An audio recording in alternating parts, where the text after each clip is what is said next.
የህግ ግንዛቤያችን ላይ እክሎች ገጥመውናል። መስራት ያለብህን መስራት የሌለብህን አለመስራት። አሁን ላይ ብዙ በየቤተ ክርስቲያኑ የምንሰማቸው ንብረት ባለቤትነት ላይ ከውስጥም ከውጭም ብዙ ተግዳሮቶች አሉ። እኔ አንዳንድ ቤተክርስቲያናት አካባቢ ያለውን ነገር ሲመለከት ንብረት ሲያፈሩ ከመጀመሪያው ሌጋል ፕሮሲጀር አይከተሉም። ቤተክርስቲያን በህግ ጉዳይ ላይ እውቀቶች አያስፈልጉም ወይ? አንድ ነገር እኮ ለማድረግ እንዳለማድረግ ማወቅ ያስፈልጋል። እስቲ ስለ መተዳደሪያ ደንቦች ምናልባት ብዙ ገጥሞ ከሆነ ኤክስፒሪየንሱን ካለ እዛ ላይ ብናወራ። በቃ መተዳደሪያ ደንብ ከሌላት አንድ ቤተክርስቲያን አይደለች። ደሞዝ ተከፋዩን ብቻ ያማከለ ነው የቤተክርስቲያን መተዳደሪያ ደንብ። የልጆች መብትንስ ለምን አያካትትም? በጣም ትኩረት ሊሰጠው የሚገባ ፖይንት ነው።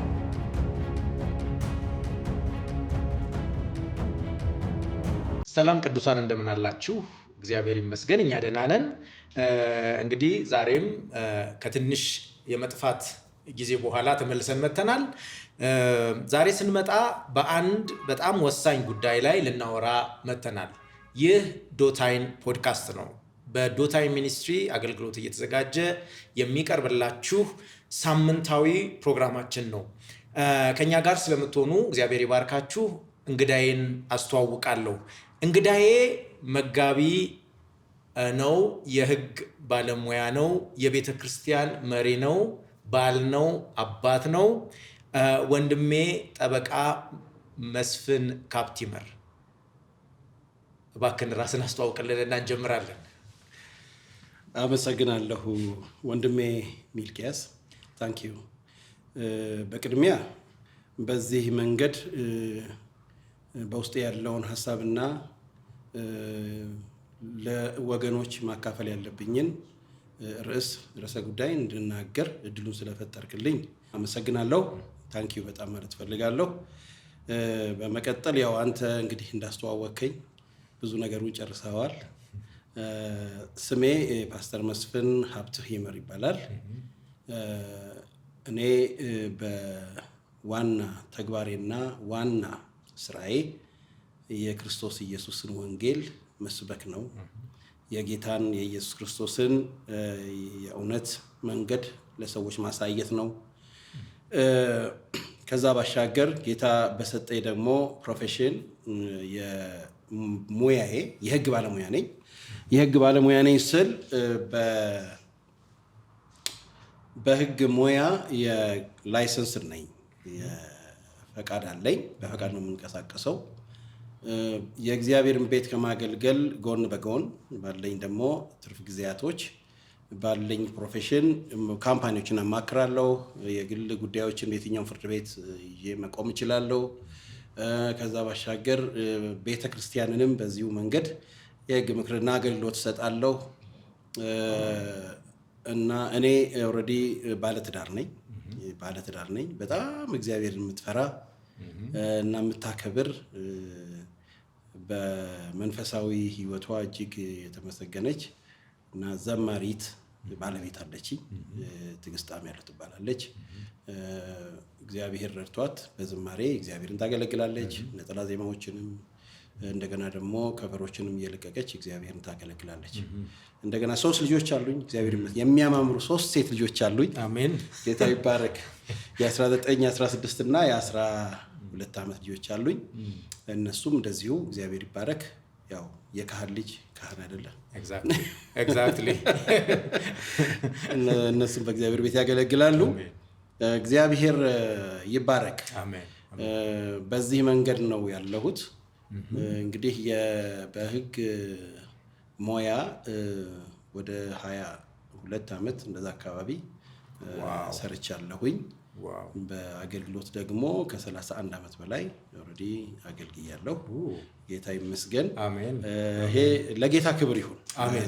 አሜን። በዚህ መንገድ እንግዲህ እግዚአብሔር በዚህ ዘመን ለምንድን ነው ይህንን እውቀት በእኔ ውስጥ ያኖረው፣ ለምንድን ነው ይህን ፕሮፌሽን በእኔ ውስጥ ያኖረው የሚለውን ሀሳብ አሁን እየተረዳሁት የመጣው ይመስለኛል። እንግዲህ ባጭሩ ይሄን ይመስላል። ታንክ ዩ።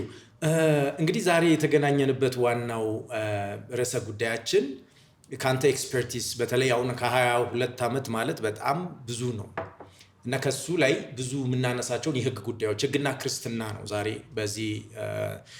በእነዚህ በተወሰኑ ሳምንታት ውስጥ የምናወራባቸው ማለት ነው። እና ህግና ክርስትና ላይ በአሁን ጊዜ ኢትዮጵያ ውስጥ ያለው ወንጌል አማኝ የህግ ጉዳዮችንና ክርስትናን ፍጹም የተለያዩ አድርጎ ነው የሚያያቸው። ለምሳሌ ህግ የሚባለው ነገር ለአማኙ የሚሰራ እስካይመስል ድረስ ኢንስቴድ ኦፍ ህግን አንደርማይን ማድረግ የሌላ ማድረግ ወይ ደግሞ በህግ መጠቀምን ጭራሽ መዘንጋትና መፍራት ወይ ደግሞ በጣም ተለጥጦ ሁሉንም ነገር ቤተክርስቲያን ልትፈታው የሚገባውንም ነገር ወደ ህግ መውሰድ ነውና የህግ ግንዛቤያችን ትንሽ ብለር ያደረገ ነው። የህግ ግንዛቤያችን ላይ እክሎች ገጥመውናል። በደንብ ያወቅነው አልመሰለኝም። እና ህግን በደንብ ብናየው ቤተክርስቲያናት፣ የክርስቲያናዊ ድርጅቶች እንደኛ ያሉ ሚኒስትሪዎች ከህግ ጋር እንዴት ነው መስራት የሚችሉት፣ ህግን እንዴት አድርገን እንጠቀመው የሚለውን ነው የምናየውና እስቲ መጀመሪያ መንፈሳዊነትንና ህግን በተወሰነ መልኩ እንየው። በጣም የሚገርም ርዕሰ ጉዳይ ነው። ታንኪዩ። በጣም መነሳት ያለበትና ልናውቀው የሚገባ ጉዳይ ነው። ይሄ ከዚህ ግንዛቤ ጥረት የተነሳ ብዙ ነገሮች ሉዝ አድርገናል እንደ ቤተክርስቲያን። እንደ አንድ አገልጋይ ሳስብም ይህን ጉዳይ መንፈሳዊነትና ህግ ሁለቱን ካታጎሪ ሁለቱን ሀሳቦች ማየትና መገንዘቡ የግድ ነው የሚለው ባነሳው ጥያቄ መሰረት መንፈሳዊነትና ህግ የራሳቸው የሆነ ቁርኝት አላቸው፣ ግንኙነት አላቸው። የሚገናኙበት የሚተሳሰሩበት መንገድ አለ። ህግ ስንል ኖርማሊ ህግ ስንል ጀስት መስራት ያለብህን መስራት የሌለብህን አለመስራት ነው። ህግ ማለት ጀስት መስራት የሌለብህን ከሰራህ ተላላፊ ነህ። መስራት ያለብህን ደግሞ ካልሰራህ እንዲሁ ተጠያቂ ነህ። ህግ ይሄንን ነው የሚያስቀምጡበት። ጀነራሊ የህግ ስርዓት ወይንም ሌጋል ሲስተም ስንመለከት ዋናው ዓላማው በህብረተሰብ መካከል በሰዎች መካከል ሌጋል ኢንቲቲ ባላቸው ድርጅቶች መካከል ሊሆን ይችላል፣ ብቻ ሰም ፓርቲስ በእነሱ መካከል የሚፈጠረውን ኮንፍሊክት ሶልቭ የማድረጊያ መሳሪያ ነው። ግጭቶችን የምንፈታበት ትልቁ መሳሪያ ነው።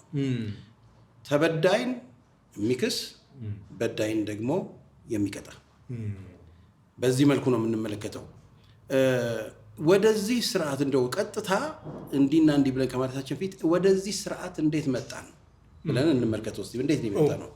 ሃው እንዴት ወደ ጀስቲስ ሲስተም ወይም ሌጋል ሲስተም የሚለው ነገር ከሰው መፈጠር ጀምሮ ነው የነበረው ወይስ ከዛ በኋላ ነው ብለን ስንል ኦልሬዲ ያው ህግ የሚባለው ነገር ከሰው ውድቀት በኋላ የመጣ ጉዳይ ነው ብለን እናስባለን። ግን በእግዚአብሔርም ገነት ሳሉ እግዚአብሔር የሰጣቸው ህግ አለ። ህግ እኮ ፕሮቴክሽን ነው፣ ከክፉ ነገር የሚጋርድህ ነው። ኖርማሊ ስናየው ማለት ነው። ይሄን ብላ ይሄን አትብላ፣ ይሄን ስራ ይሄን አትስራ የሚለው በራሱ የመጀመሪያው ህግ እንደሆነ እናስባለን። ለሰው ልጆች የተሰጠና የዛንም ህግ መተላለፍ ነው ለብዙ ነገር የዳረገን እና አሁን ወደ እዚህኛው ወደ ያዝነው ሌጋል ሲስተም ስንመጣ ግን ከሰው ውድቀት በኋላ ሰዎች ይኖሩበት የነበረው ሲስተም ምንድነው? እያንዳንዱ ሰው ራሱን፣ ሰውነቱን፣ ሀብቱን፣ ንብረቱን ፕሮቴክት የማድረግ ኃላፊነት በራሱ ላይ ነው የወደቀው የነበረው። ሁሉም ሰው ፐርሰናል ነው። በቃ ፕሮቴክት የምታደርገው ራስን ራስ ሴኪዩርድ የምታደርገው ራስን። ነገር ግን በሂደት ምን እየሆነ መጣ? ፖለቲካው እያደገ መጣ። ስቴት የምንለው ነገር ይሄ መንግስት የሚባለው ነገር ብዙ ነገሮች የህዝብ ቁጥር እየጨመረ መጣ። በዛው ልክ ምን ተፈጠረ? ይሄ ስቴት እየተፈጠረ ሲመጣ ወይም ደግሞ መንግስት የሚባለው ነገር ሲመጣ ሌጋል ሲስተም የምንለው ጀስት መጣ። ለምን? የመንግስት ዋናው አመጣጡና የመንግስት አመሰራረቱ የሰዎችን ራይት ለማስጠበቅ ወይም ደግሞ የህግን የበላይነት ለማስከበርና በህብረተሰቡ መካከል ያለውን የተዘበራረቀ አካሄድ መስመር ለማስያዝ ነው። በምን? በህግ። ስለዚህ ህግ ከዛ በኋላ ድራይቭ ተደረገ ማለት ነው። እና የህግ አመጣጥ ያ ነው። በዛ መልኩ ህግ መጣ። እና እስካሁን እየተገዛንበት ነው ያለ ነው። የህግ ሲስተሙ የተዘረጋበት ትልቁ ምክንያት የሰዎችን ኑሮ ፋሲሊቴት ለማድረግ ለማስተካከል፣ እያንዳንዱን እንቅስቃሴ ምን ለማድረግ መስመር ለማስያዝ፣ እንደገና አንዱ በአንዱ ውስጥ እንዳይገባ ሁሉም የራሱን ትራክ የራሱን መንገድ ጠብቆ እንዲሄድ፣ በዚህ መልኩ ቢሄድስ የሌላውን መብት ላይ ቢገባስ ምንድነው መድረግ ያለበት? ህግ ያስፈልጋል። በዚህ መልኩ ወደዛ ሁኔታ ውስጥ እንደገባ እናያለን። ከዚህ አኳያ ህግ የህጉ ዋና ህግ ሀሳብ ፍለጋው እውነትን ነው። ህግ እውነትን ፍለጋ ነው። አንድ ሰው ሲጎዳ በእርግጥ ተጎድቷል፣ እውነት ነው፣ ያንን ፋይንድ ያደርጋል። በጣም ጥሩ። ምንድነው መንፈሳዊነት ስንመጣ በዚህኛው አንግል ማለት ነው። መንፈሳዊነትን ስንመለከት መንፈሳዊነት በራሱ ከሃይማኖት ከወግና ከአምልኮ ስርዓት የተለየ ነው። መንፈሳዊነት በጣም ልዩ ነው ከነዚህ ካልናቸው። ኦልሬዲ ሃይማኖተኛነት ኦልሬዲ ራሱ እንደዚህ የተቋቋመ አንድ ኢንስቲትዩሽን ነው። ወገንተኛ ነው። ጀስት የራስን የምትላቸው ሰዎች ሰብስበህ የምታደርገው እንቅስቃሴ ነው። ወገንተኛነት ይንጸባረቅበታል። ብዙ ነገሮች አሉ። ማውረንትን አይደለም። ስፒሪቹዋሊቲ ነው። መንፈሳዊነትን ግን ስትመለከተው በጣም በጣም ጥልቅ ነው። ውስጥን ነው። ፕራይቬት ነው። በግል ደረጃ ነው። ይሄ የሰው ልጆች መለኮታዊ መረዳታቸው ጥግ ነው። መንፈሳዊነት እውነትን ፍለጋ ነው። እውነትን ፈላጊ ነው መንፈሳዊነት። ከዛ ባሻገር መንፈሳዊነት በእውነት ላይ ተመስርቶ በሰው ልጆች መካከል ያለውን ወንድማማችነትና አንድነት የማሳደግ የመጠበቅ ጉዳይ ነው መንፈሳዊነት። አሁን መንፈሳዊነት እንደውም አንድ የሆነ ሪሰርች መጽሐፍ ላይ ያየሁት ያነበብኩት ሮሚል አሪያን የሚባል ሰው የጻፈው እንትን ላይ ነው እና እሷን ዝም ብዬ ባነባት ደስ ይለኛል። መንፈሳዊነት የሁሉም ሰው ልጆችን መለኮታዊ አቅም እውን ለማድረግና በአንድነትና የዓለም አቀፍ ወንድማማችነት ስሜት ለማዳበር ያለመ ነው። የክርስቶስን ሐሳብ ነው እዚህ ላይ የምንመለከተው። አንድነትና የዓለም አቀፍ ወንድማማችነት ምልክት ሰዎች ህይወታቸውን በሰላም የሚኖሩበትን ፍትሃዊ ማህበረሰብ የማምጣት አቅም ነው። ፍትህ ያለበትን አንድ እኩልነት ያለበትን ማህበረሰብ የማምጣት ጉዳይ ነው። ጌታ ይባረክ። አሁን መንፈሳዊነት በክርስቶስ ኢየሱስ በኩል ወንድማማችነትን ቢውልድ የምናደርግበት ነው። አንድ የምንሆንበት ነው። ምን ላይ ተመስርተን? ፍትህ ላይ ተመስርተን ወንድም ወንድሙን በመጠበቅ አትሊስት ምንድነው አንዱ ሌላውን ሊያከብሩ ይገባል። ሪስፔክት በመደራረግ በመቀባበል መንፈስ ላይ እና በእውነት ላይ የተመሰረተ አንድነት ነው መንፈሳዊነት። ይህንን ነው ኢንካሬጅ የሚያደርገው። መሰረቱ ምን ላይ ነው? እውነት ላይ ነው፣ ፍትህ ላይ ነው። ኢየሱስ ክርስቶስ እንዳስተማረን ማለት ነው። እግዚአብሔር ይመስገን። ልክ ህግንም ስትመለከተው ህግ ለሁሉም እኩል ነው። ኢኳሊ ምን የሚያደርግ ነው? ትሪት ነው የሚያደርገው። እኛ የህጉን ኮንሰፕት ነው የምናወራው አሁን ምንድነው ፕራክቲሱ እየተደረገ ያለው? እሱ ሌላ ነው። እኛ አሁን እሱ እናያለን፣ በኋላም በተወሰነ መልኩ እናነሳዋለን። ስለዚህ እኛ አሁን በቃ እንደ ህግ ተማሪነቴ እንደ ህግ ባለሙያነቴ እኔ ህግን የማስበው ህግን ጀስት ኢንተርፕሬት የማደርገው የምተረጉመው ኢኳሊ ሂማን ቢንግ ወይም ደግሞ የሰው ዘር የተባለውን ሁሉ ኢኳሊ ምን ትሪት ያደርጋል። ቀይ አይልም፣ ጥቁር አይልም፣ ሴት አይልም፣ ወንድ አይልም፣ ህፃን አይልም፣ አዋቂ አይልም። ህግ ለሁሉ እኩል ነው ትሪት ያደርጋል። እንደየ እድሜያቸው፣ እንደየ መረዳታቸው፣ እንደየ አላቸው ስታተስ ምን ያደርጋል? ሁሉንም ትሪት ያደርጋል። ስለዚህ መንፈሳዊነትና ህግ ምን ያገናኛቸዋል ስለኝ ሁለቱም እውነት ላይ ነው እንትናቸው ዲፔንድ የሚሆኑት። ሁለቱም ፍትህ ላይ ነው። ፍትህ ሁለቱም ልዩነት አያደርጉም። ሁሉንም እኩል ነው ትሪትመንት። መንፈሳዊነትም ወንድ የለም ሴት የለም ይላል እግዚአብሔር ቃል። ባሪያ የለም ጨዋ የለም፣ አይሁዳዊ የለም፣ የግሪክ ሰው የለም እያለ በዚህ መልኩ ነው እንትን የሚያደርገው። እግዚአብሔር ይባረክ። ኢየሱስ ክርስቶስ ሁሉን እኩል ትሪት ያደርጋል። መንፈሳዊነት እዛ ላይ ዲፔንድ ያደረገ ነው። ስለዚህ አሁን ባለንበት ዘመን ራሱ ስትመለከት ሞደርን ኤጅ የሚባለው በጣም የሰለጠነ ዘመን ላይ ሳይንስ ስለ መንፈሳዊነት የሚናገረው እንደሆነ ታውቃለህ። በጣም ይገርመኛል። መንፈሳዊነት የሚያስረዳው መንፈሳዊነት ዓለም አቀፋዊ ዝንባሌ እንዳለው ነው የሚናገረው። መንፈሳዊነት በጣም ፖዚቲቭ ኢምፓክት ነው እየፈጠረ ያለው። ሳይንስን አንደርስታንድ ያደረገ መንፈሳዊ የሆኑ ሰዎች ብዙ ጊዜ ከፍትህ ጋር ያላቸው ቁርኝት በጣም ሃይ ነው፣ ከፍተኛ ነው።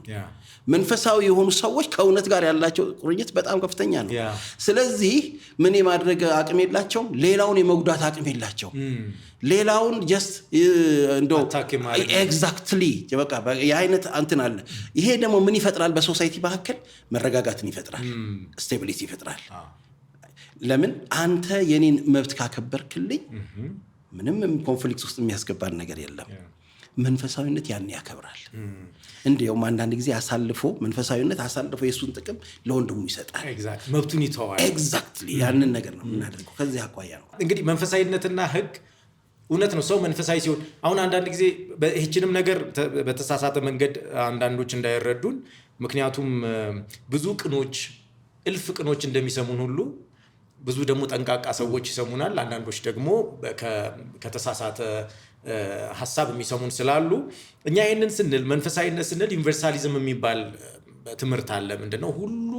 ሁሉም ሰው ወደ በእግዚአብሔር ሐሳብ ውስጥ እንደተጠቀለለ ይሄ አሁን ዓለም አቀፍ ወንድማማችነት ምናምን የሚለውን ሐሳብ አንዳንዶች በተለያየ መንገድ ይወስዱታል። ይሄ ዩኒቨርሳሊዝም ወደሚለው አመለካከት ማለት ልዑል አቀፍ ብለን እንተርጉመውና እንሂድ እና በሰው ዘር መካከል ወይንም ደግሞ እግዚአብሔር ከመረጣቸውና ባልመረጣቸው የሚባል ነገር የለም እና ሁሉም ሰው እኩል ነው፣ አንድ አይነት ነው የሚላል እና ከወንጌል አንጻር ስናየው ይሄኛውን በተወሰነ የምንጠነቀቅበት ነው። የሚድን አለ፣ የማይድን አለ። በምንኖርበት ሀገር ግን በምንኖርበት ዓለም ግን መንፈሳዊነትና ህግን መንፈሳዊ ሰው መንፈሳዊ ሲሆን እንደውም ለህግ የተመቸ ይሆናል።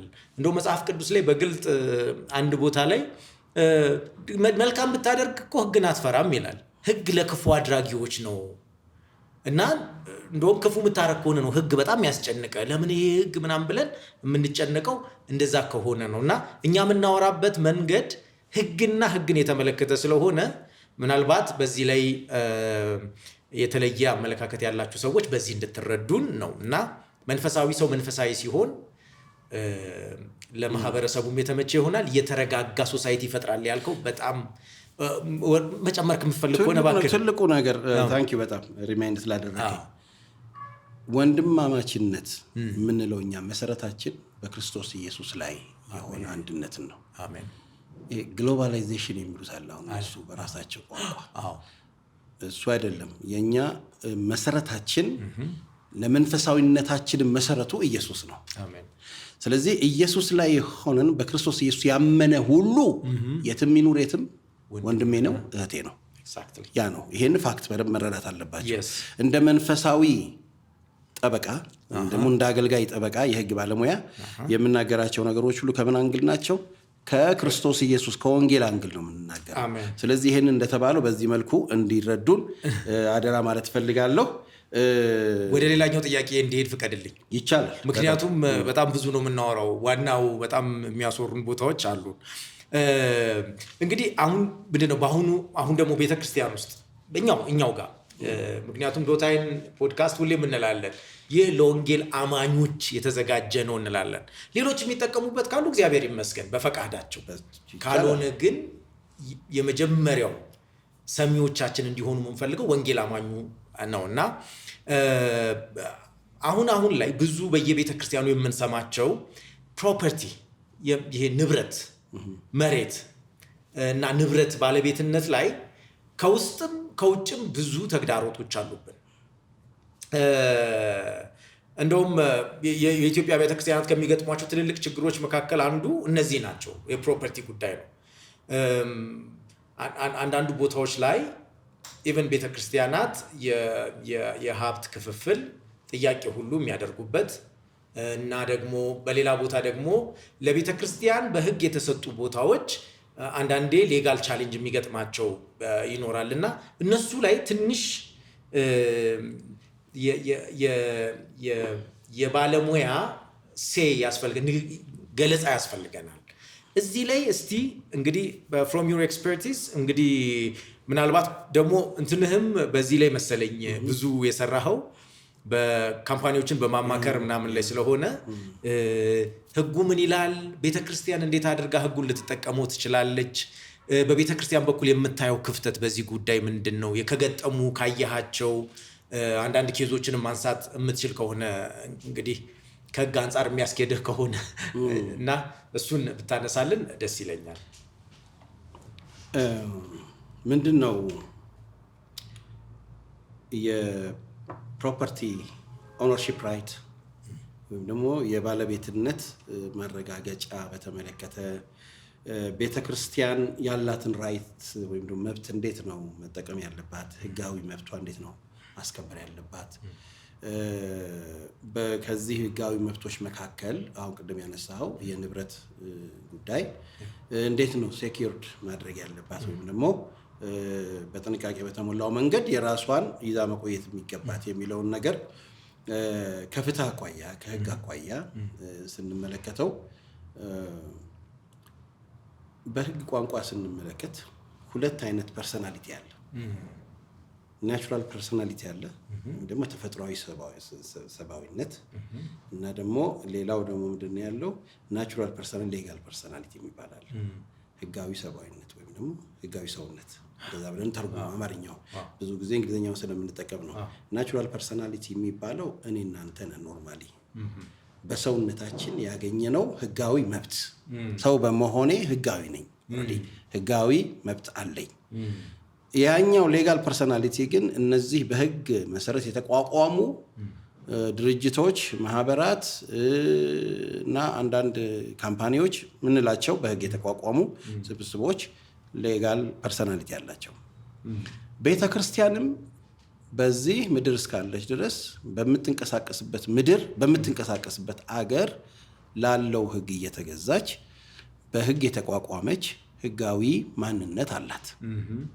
ሌጋል ፐርሰናሊቲ አላት ቤተክርስቲያን። ለዚህም ደግሞ ይዛ የምትንቀሳቀሰው ላይሰንስ አላት፣ ፈቃድ አላት። ከመንግስት ጋርና ከሌላም ሶስተኛ ወገኖች ጋር የምትገናኝበት የራሱ የሆነ ግንኙነት አላት። በዚህ ረገድ በአንድም ይሁን በሌላ ቤተክርስቲያን ከህግ ጋር ቀጥታ ግንኙነት አላት። ቀጥታ ምን በለው በተዘዋዋሪ ምን በለው አላት። ይህ ማለት ነው የምታደርጋቸው እንቅስቃሴዎች ሁሉ ህጋዊና ህጋዊ መሆን አለባቸው። ህጋዊና ህጋዊ መሆን አለባቸው ምን ማለት ነው? ይሄን በድጋሚ ሲገልጸው አንዳንዴ ዋና ዓላማዋን የማይቃረን እስከሆነ ድረስ ህግን የመጠበቅ ግዴታ አለባት። ዋና ዓላማዋ ምንድነው? ኢየሱስ አለቀ። እሱን ብቻ አጣይ አታንሺ የሚላት ህግ ሲወጣ ያን ጊዜ ጉዳዩ ሌላ ይሆናል ማለት ነው። አሁን እኔ እየተነጋገርን ያለነው ባለው ህጋዊነት ጠብቃ በምትሄድበት መስመር ላይ ነው። ጥሩ። የህግና የመንፈሳዊነት ዋና ዓላማ ምንድነው ብለናል? ፍትህን ማረጋገጥ ነው ብለናል። ኖርማሊ በአንድም ይሁን በሌላ አሁን ህግ ብዙ ጊዜ ኤክስተርናል ባሉት ኮንዲሽኖች ላይ ሁኔታዎች ላይ ምን ያደርጋል? ኢንቮልቭ ያደርጋል። መንፈሳዊነት ደግሞ ውስጣዊ በሆነው ነገራችን ላይ ያለውን ነገር ገቨርን ያደርጋል እና በዚህ መልኩ እየተጣጣመ የሚሄድ ጉዳይ ስለሆነ ነው። በዚህ መሰረት ምንድን ነው አሁን ማድረግ ያለባት ቤተክርስቲያን ወደሚለው ሀሳብ ስንመጣ መጀመሪያ ቤተክርስቲያንን ህጋዊ መብት የሰጣት ማን ነው ወደሚለው ሀሳብ እንመጣለን። የሰጣት ማን ነው? ይህንን ህጋዊ መብት የአገሪቱ ወይም ደግሞ ያለችበት ሀገር ህገ መንግስት ነው። የአንድ ሀገር የበላይ ህግ የሚባለው ምንድነው? ህገ መንግስት ነው። እንደ ሴኩላሩ ዓለም ማለት ነው። በእኛ መንፈሳዊ ዓለም ደግሞ የህግ የበላይ ማን ነው? ኦልሬዲ መጽሐፍ ቅዱሳችን ነው ያልን ነው። እንደዚህ ያልን። አሁን ግን ፖይንታችን ይሄ ስለሆነ ኮንቴክስቱም እሱ ስለሆነ በአንድ ሀገር ደረጃ ስንመለከት ህገ መንግስት ምንድነው? የበላይ ህግ ነው። ከሱ ነው የሚመነጩት መብትም ግዴታም ከሱ ነው የሚመነጩት። ቤተ ክርስቲያንን በተመለከተ በእኛ ህገ መንግስት በኢፌዴሪ ህገ መንግስት ላይ ተቀምጧል። የማምለክ ነፃነት ተሰጥቷል። ይሄን በልዩነት የምናገረው ምንድነው? በአንዳንድ ሀገራት የማምለክ ነፃነት የለም። በአንዳንድ ሀገራት ደግሞ አለ፣ ነፃነት አለ። እኛም ደግሞ አንድ ወቅት ላይ የማምለክ ነፃነት የሌላቸው ሀገሮች ከሚባሉት ተሰርታ ነበር። ምናልባት የአጭር ጊዜ ትዝታ የደርግ ጊዜ ስንመለከት በጣም ከባድ ጊዜ ነበረ። የማምለክ ነፃነት ወይም በህገ መንግስት ውስጥ ጀስት ምን አድርጎታል? ገድቦታል። እና ብዙ ወገኖች በዛን ወቅት ስላመለኩ ሲታሰሩ ጌታን ስለሰበኩ ሲገደሉ እንደነበሩ እናውቃለን። ያ ታይም አልፏል። አሁን ላይ ባለንበት ጊዜ ግን የማምለክ ነፃነት ሕገ መንግስቱ ሰጥቷል። ከማምለክ ነፃነት ጋር ወይም ከቤተ ክርስቲያን መደራጀት ጋር ለቤተ ክርስቲያን በሕግ የተሰጣት ሌላ ምን አለ? ግዴታም አለ፣ መብትም አለ። ከመብቶቿ መካከል ምንድን ነው? ምዕመኖቿን የምታሰባስብበት ስፍራ የመግዛት ወይም ከመንግስት የመቀበል በምዕመኖቿን ወይም አገልግሎቷን የተሳለጠ እንዲሆን እንዲከናወንላት እንዲፋጠን ለማድረግ የምትገዛቸው ብዙ ነገሮች አሉ። በቸርች ደረጃ ስንመለከት ለአምልኮ ቲም የሚያስፈልጉ ሳውንድ ሲስተሞች፣ ኪቦርዶች ይገዛሉ። እንደገና በስሮ ያሉትን ድሆች ለመርዳት የተለያየ እንቅስቃሴ ታደርጋለች። በአጠቃላይ ብቻ በዚህም አለ በዚህም ፕሮፐርቲዎች ወይም ደግሞ ንብረቶች ወደ እሷ ይመጣሉ፣ ያስፈልጓታል። እነዛን ንብረቶች በምን መልኩ ነው ሴኪዩር ማድረግ ያለበት መጠበቅ ያለባት ብለን ስንል ሕግ ሰጥቷታል። ሕጉን ልክ ንብረቶቹን ወደ እሷ ስታመጣ ሕጉን ተከትላ ምን ማድረግ አለባት? እነዛን ንብረቶች መጠበቅና መያዝ አለባት። ምን ማለት ነው? የመያዝ መብት ማለት የባለቤትነት ራይት ማለት ነው። የባለቤትነት ራይት ደግሞ የሚገኘው ምንድነው? በሕግ ነው። ስለዚህ አንድ ሰው አንድ ንብረት በእጁ ሲያደርግ በእጁ ለማድረጉ የሚያረጋግጥ የይዞታ ማረጋገጫ ወረቀት እጁ ላይ መኖር አለበት። ስለዚህ ያን የይዞታ ማረጋገጫ መያዝ አለባት። ራይቱ ስላላት ማለት ነው እኮ ዝም ብላ መቀመጥ የለባትም። ከዛ ባሻገር ያንን የያዘችውን ንብረት ደግሞ ማስተዳደር የሚችልበት የውስጥ ደንብና መመሪያ ሊኖራት ይገባል። ይሄንን ሁሉ አልፎ ግን ንብረቷ ላይ ችግር የሚፈጠር ከሆነ በሕግ የመከላከል መብት አላት። ምክንያቱም ሲጀመር ከመጀመሪያው ምንድነው እሷ በሕጋዊ መንገድ ያገኘችው ንብረት ነው፣ ሕግ ሰጥቷታል። ከዛም አልፎ ተርፎ ወደ ፍትሐ ብሔር ሕግ ስንመጣ የፍትሐ ብሔር ሕግ ንብረት የማፍራት መብት አለ። ንብረትን የመያዝ ወይም ደግሞ የንብረት ባለ ይዞታ የመሆን መብትን ሰጥቷል ፍትሐ ብሔሩ ላይ። በዛ ላይ ተመስርታ ነው ቤተክርስቲያን በዚህ በኩል ያላትን መብት ማስጠበቅ የምችለውና ምንድነው ሕገ መንግስታዊ ነፃነት፣ እኩልነት እና ኢኮኖሚያዊ ወይም ፖለቲካዊ ፍትህ ለማስከበር ነው እዚህ ጋር የተቀመጠው ሕገ መንግስቱ ኖርማሊ። እና ከዛ አኳያ ቤተክርስቲያንም የዚህ አካል ነች እና ንብረቷን ልታስጠብቅ የምችልበት ሕጋዊ መሰረት አላት። ያንን ማወቅ ነው። ያንን ሕጋዊ የሆነ ሰነድ ይዛ የሚቃወም አካል ከመጣ ሙሉ በሙሉ 100% ባለመብት ነች። እኔ አንዳንድ ቤተክርስቲያናት አካባቢ ግን ያለውን ነገር ስመለከት ንብረት ሲያፈሩ ከመጀመሪያው ሌጋል ፕሮሲጀር አይከተሉም። ይሄ የሕግን ስነ ስርዓት ሕጉን ተከትለው አያፈሩትም። የሽያጩን ሲፈራረሙ በጣም ጥንቃቄ ማድረግ ያስፈልጋል። በትክክል ሕጉን የጠበቀ ነው ወይ እሱ ማየት አለባቸው። ክፍያ ሲፈጽሙ በዛ በገዙት ወይም ደግሞ የኛ ነው ባሉት ንብረት ላይ ህንፃ ወይም ደግሞ ሌላ ነገር ሲገነቡ በትክክል የግንባታ ፈቃድ ይዘው ነው ምንድነው ያለንን ይዞታ ሕጋዊ ነው ብለን ለማለት መጀመሪያ ሲመሰረት ጀምሮ ሕጋዊነቱ መጠበቅ አለበት። ካልሆነ ግን በሕጋዊነት ላይ ያልተመሰረተ ንብረት ሆነ ሌላም ነገር ቤተክርስቲያን ስለሆነች ብቻ ሕግ የሚያልፈበት ምክንያት የለም። በመተማመን አሁን ብዙ ጊዜ አሁን አንተ እንዳነሳኸው ነገሮችን በሕግ በጽሁፍ በፊርማ ከማድረግ ይልቅ በመተማመን ብዙ ይኬዳል እና ያ መተማመን ደግሞ ብዙ ርቀት ሳይሄድ ሲፈርስ እና የግጭት መነሻ ሲሆን እናያለን። እና ቤተክርስቲያን ብዙ ውሎች እንዲህ አይነት እንትኖች አሉ። እንዲህ አይነት ታሪኮችን ብዙ ማግኘት ይቻላል። በእምነት ቦታ አንዱ ሰጥቻለሁ ይላል፣ ከዛኛም ተቀበለናል ይላሉ። ከዛ ጉዳዩ ይቀጥላል። ከዛ በኋላ መጨረሻ ላይ በሕግ ሲያዝ ነገሩ እንዳልከው መሰረት የለውም፣ እምነት ብቻ ነው።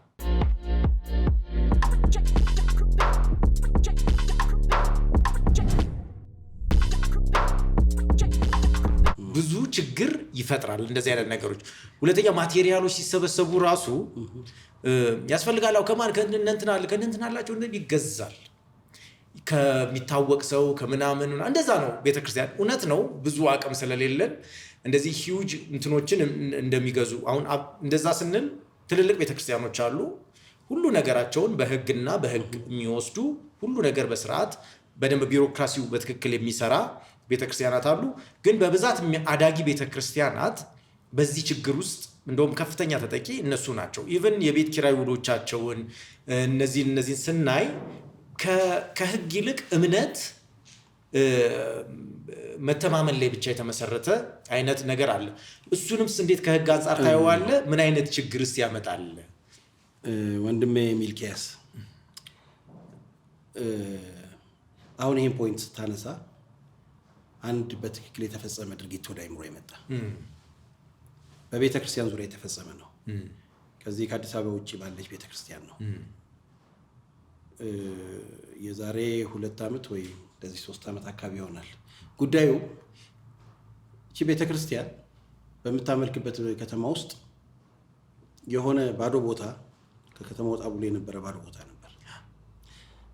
አንድ ወቅት ላይ የመንግስት አካል ወይም ደግሞ የኮንስትራክሽን መስሪያ ቤት ኮንስትራክሽን ሊሰራ ንብረት ማስቀመጫና አንዳንድ እንትኖች ጠጠር መፍጫ ምናምን ቦታ ይጠቀምበት የነበረ ነው። ሲጨርስ ቦታውን ጥሎ ሄደ ማለት ነው። ከዛ ያው እዛ ቦታ ላይ እንትን ጀመሩ፣ አምልኮ ጀመሩ። አጥር ሰሩ፣ በደንብ አዳራሽ ሁሉ ሰሩ። 1 ዓመት ቆጠሩ፣ 2 ዓመት፣ 3 ዓመት። በዚህ ሁሉ ዓመታት ውስጥ ግን ህጋዊ ለማድረግ የተንቀሳቀሱ እንቅስቃሴ አልነበረም። በቃ ነገሮች ሰላም ናቸው ብለው ዘምረንበታል፣ ተቀምጠንም የረገጣችሁትን ትወርሳላችሁ በሚለው ማሽ እና በጣም ከባድ ነው። በኋላ ላይ መሬቱ የኔ ነው የሚል አካል መጣ። እኔ ይህን መሬት የኔ ነው የሚል አካል መጣ። ያ አካል መጣና ለሚመለከተው ክፍል አመለከተ። ይልቀቁልኝ አለ። እንዴ የማይመለከተው አካል ያው ማየት የሚኖርበትን ኤቪደንስ አየ። ቤተክርስቲያን ያለሽን ዶክመንት አቅርቢ አላት። የላትም ምንም ዶክመንት። እነዛ የኔ ነው ያለው ባይ ግን ምን ይዞ መጥቷል? በደንብ ዶክመንት ነው። ስለዚህ በጣም ብዙ ዓመት ቆይቷል እዛ ቦታ ላይ። አትሊስት ሊከራከሩ የሚችሉበት ግራውንድ የላቸው። የይርጋም ጊዜ የሚባል አለ። አንድ ሰው አንድን ቋሚ ንብረት እንደ መሬት እንደ ቤት ያሉ ነገሮች ላይ የተወሰነ ዓመታት ይዞ ከቆየ ኦልሬዲ ህግ የእሱ እንደሆነ ይቆጥርለታል የሚል እንትን አለ፣ አንቀጽ አለ። ግን እሱ ራሱን የቻለ አተረጓጎም አለ፣ ራሱን የቻለ አካሄድ አለው። እነዚህ ሰዎች ልክ እንዳወቁ ያን ጉዳይ ወደ መንግስት አካል መጥተዋል፣ እነዚህ ባለ ይዞታዎቹ። ከዛ በኋላ ቸር ቤተክርስቲያኒቱም አለቅም አለች፣ የኔ ነው አለች። ክርክር ተገባ፣ ክስ። የዚያ አካባቢ ፍርድ ቤት ወሰነ ለባለ ይዞታዎቹ ይመለስ አለ። ተመልከት እንግዲህ ያ ሁሉ ንብረት እዛ ላይ የተፈራ ንብረት፣ ያ ሁሉ እንቅስቃሴ ምን ሊሆን እንደሚችል ማሰብ ነው። ይሄ በሆነ ሰዓት ወደዚህ ወደ አዲስ አበባ ጠቅላይ ፍርድ ቤት በይግባኝ መሰረት መጣና ጉዳዩን እንዲከታተል እንዳይላቸው ጠየቁኝ። አየሁት፣ ይግባኙን አየሁት። ምንም እንደማያዋጣ አውቀዋለሁ። ምክንያቱም ህጋዊ መሰረት የለውም እንደሚወስነው አውቃለሁ። ግን ኦልሬዲ መጥቷልና ተጠየቀ። 1 2 3 ጊዜ ቆምን። ከዛ በኋላ የስር ፍርድ ቤቱን ውሳኔ አጸና እና ንብረቱን ለቀቁ፣ ቤቱን ለቀቁ፣ ቦታውን ለቀቁ። አሁን ይሄ ትልቅ ምሳሌ ሊሆነን ይችላል። ይሄ ጉዳይ ለብዙዎቻችን ምናልባት አሁንም ደግሜ እላለሁ እንደ አንድ እግዚአብሔር እንደሚፈራ ሰው እንደ አንድ አገልጋይ የቤተ ክርስቲያን መሪዎች እዚህ ጉዳይ ላይ በጣም ትኩረት ልንሰጥ ይገባል።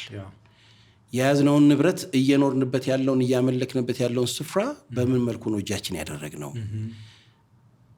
እጃችን ያደረግንበት አካሄድ ህጋዊ ከሆነ ማንም ምንም ሊያስነሳን አይችልም። ህጋዊ መሰረት አለን እና ቤተ ክርስቲያን ህጋዊ መብቷን ኤክሰርሳይዝ ማድረግ አለባት። እሱን ኤክሰርሳይዝ ማድረግ አለባት ከማለታችን በፊት እንደው እኔም አሁን እንትን እያልኩኝ ስለሆነ በዚሁ ላይ ጠንከር አድርገን እንድንሄድ ማለት ነው። እኔ ብዙ ስልጠናዎች ቤተክርስቲያን ውስጥ ይደረጋሉ። በጣም ብዙ በርካታ ስልጠናዎች፣ የልጆች፣ የወጣቶች፣ የሴቶች፣ የመዝሙር፣ የተለያዩ ስልጠናዎች ይደረጋሉ። የሙዚቃም ምንም በለው ለአገልጋዮች ለብቻ ለፓስተሮች ለብቻ ምናምን ተብሎ ስልጠናዎች ይደረጋሉ። ቤተክርስቲያን ውስጥ ግን የህግ እውቀት ስልጠና አሁን እንደዚህ ባለሙያዎች እንዳንተ ያሉ ክርስቲያን ባለሙያዎች በየቤተ ክርስቲያኑ እየተጠሩ ህግ ምን ማለት ነው፣ የቤተ ክርስቲያን ህጋዊነቷ እስከምን ድረስ ይሄዳል፣ እንደ አማኝ በምንኖርበት ዓለም ከህግ አንጻር እንዴት እንኖር የሚለውን ስለ ህግ እውቀት መብታችንንም በተመለከተ ግዴታችንንም በተመለከተ ስልጠናዎች ሲሰጡ አላየሁም። እንግዲህ ምናልባት አንተ የምትመራት ቤተክርስቲያን እንግዲህ በዚህ ጉዳይ ላይ ብዙ ልትሄድ እንደምትችል ተስፋ ላድርግ እና ግን ሌሎች ቦታዎች ሌሎች ቤተክርስቲያናት አማኙ ምናልባት ከሄደ የህግ ጉዳይ አስተዳደሩ ጋር ብቻ ነው የሚቀረው። እዛው የቸርች አስተዳደር ችግሩ የገጠመው የቸርች አስተዳደር ያንን ችግር ለመፍታት ሲል ከህግ ጋር ይገናኛል። አዘርዋይዝ ህግን ኢንቴንሽናል ህግን ማወቅ አለብን። እንዳልከው ነው። ህግ እኮ እውነት ነው። እውነትን እንወቅ፣ መስራት ያለብንን እንድንሰራ፣ መስራት የሌለብንን እንዳንሰራ። ራይት የመጀመሪያው በጣም ቆንጆ ዴፊኒሽን ነው። ማንም ሰው ሊገባው የሚችል አሁን ህግን በጣም ነው ያሳጠርክልን እንዲገባን ያደርጋልና ምንድነው መስራት ያለብን ምንድነው መስራት የሌለብን የሚለውን ለማሳየት ሪሊ ስልጠናዎች አያስፈልጉም ወይ? ቤተክርስቲያን በህግ ጉዳይ ላይ እውቀቶች አያስፈልጉም ወይ? እንደው በዚህ ላይ ሰርታችሁ ታውቃላችሁ ወይ? ምናልባት እኔ አላቅ እንደው ሌሎች ቤተክርስቲያኖች ተጠቅመው እንደው አላቅ። እስቲ እሱ ላይ ትንሽ ይድበትና እንመለሳለን። በዚህ ጉዳይ ላይ እውነት ለመናገር ገና አልተጀመረም ማለት ነው የሚቻለው። አንድ ነገር እኮ ለማድረግም ላለማድረግም ማወቅ ያስፈልጋል። እውቀቱ ከሌለህ ልታረገውም ላታረገውም የሚባለው ጥያቄም አይነሳም። ቤተክርስቲያን አካባቢ አሁን በአብዛኛው ቤተክርስቲያን በአብዛኛው የምትመራው በመንፈሳዊ ሰዎች ወይም ደግሞ በአገልጋዮች፣ በመጋቢዎች፣ በቄሶች፣ በሽማግሌዎች ነው። ብዙ ጊዜ ደግሞ መጋቢያን፣ ወንጌላውያን አገልጋዮቻችን መንፈሳዊው ዓለም ላይ ነው በጣም እንትናቸው ያለው። ትኩረታቸውም ትክክልም ነው። ያ እንትናቸው ስለሆነ ዋናው ተግባራቸው ስለሆነ ከዛ ጋር ግን የግድ ሶስተኛ ወገን ጋር ወይም ደግሞ ከሌላው ዓለም ጋር የምንገናኝም ስለሆነ ያን የሌላውን ዓለም የሚሰራበትን ሲስተም ማወቁ ጥሩ ነው። እንደ ቤተ ክርስቲያን በዚህ ረገድ እኔ በማገለግላት ቤተ ክርስቲያን ኦልሬዲ አንዳንድ አልፎ የሚሰጡ ስልጠናዎች ከመኖራቸው ውጪ ለምሳሌ በእነዚህ በጎ አድራጎት እንትን አለ ብራንች አለን። እሱ ላይ ለሰራተኞች እዛ ለእንትኑ ላይ ኮምፓሽን እንቅስቃሴ ላይ ለሚሰሩ ሰዎች ለነሱ ተወሰነ ጊዜ ስልጠና ለመስጠት ተሞክሯል። በህግ ዙሪያ ይሄ የአሰሪና ሰራተኛ አዋጁ ምን ይላል፣ በምን ላይ ነው የተመሰረተው፣ የአሰሪው መብት የሰራተኛው መብት፣ የቤተ ክርስቲያን ወይም ደግሞ የስራ ሰጪው የቦሱ የስራ አስኪያጁ መብት እያልን በዚህ የተቀመጠውን በአሰሪና ሰራተኛ ላይ ያለውን እውነታ ለመስጠት ሞክረናል። ግን እሱ በቂ አይደለም። እኔ አሁን ካቀረብኩ ሀሳብ ጋር ነው መስማማው። ቤተክርስቲያን በየትኛውም አንግል ሻርፕ መሆን አለባት፣ ስል መሆን አለባት። በየትኛውም አቅጣጫ ለሚመጣባት ቻሌንጅ ራሷን ሬዲ ማድረግ አለባት፣ ማዘጋጀት አለባት። የእግዚአብሔር ቃል የሚለው ምንድነው? ህዝቤ እውቀት ከማጣት የተነሳ ምን ሆኗል? ጠፍቷል ነው የሚለው። which type of knowledge? የትኛውን አይነት እውቀት ነው? እውቀት ነው። መንፈሳዊ እውቀት አለ፣ እንደገና ደግሞ ሴኩላር ላይ የምናገኘው እውቀት አለ። እነዚህ እውቀቶች ምን ያደርጉናል? ጋይድ ያደርጉናል። ማወቅ መልካም ነገር ነው። ጳውሎስን ብዙ ጊዜ በአገልግሎቱ ስንመለከት ኢፌክቲቭ ያደረገው ያለው የህግ እውቀት ነው። ከገማልያል እግር ስር ቁጭ ብሎ በጊዜው ከነበረው ገማልያል በጊዜው አሁን ባለንበት ስታተስ እንደ ፕሮፌሰር ነው የሚቆጠረው። የመጽሐፍ ቅዱስ ሊቃውንት እንደሚናገሩት ገማልያል የህግ ፕሮፌሰር እንደነበረ ነው የሚነገረው። እና ጳውሎስ ከገማልያል እግር ስር ቁጭ ብሎ ነው ህግን የተማረው። ያን የተማረውን ህግ ነው አፕላይ ሲያደርግ የነበረው። አድርግ የተባለውን እየሄደ ያደርጋል፣ አታድርግ የተባለውን አያደርግም። ያ እውቀት ውስጡ አለ። ያንኑ እውቀት እንደያዘ፣ ያንኑ መቀጣጠል እንደያዘ፣ ያንኑ ኮሚትመንት እንደያዘ ኢየሱስ አገኘው።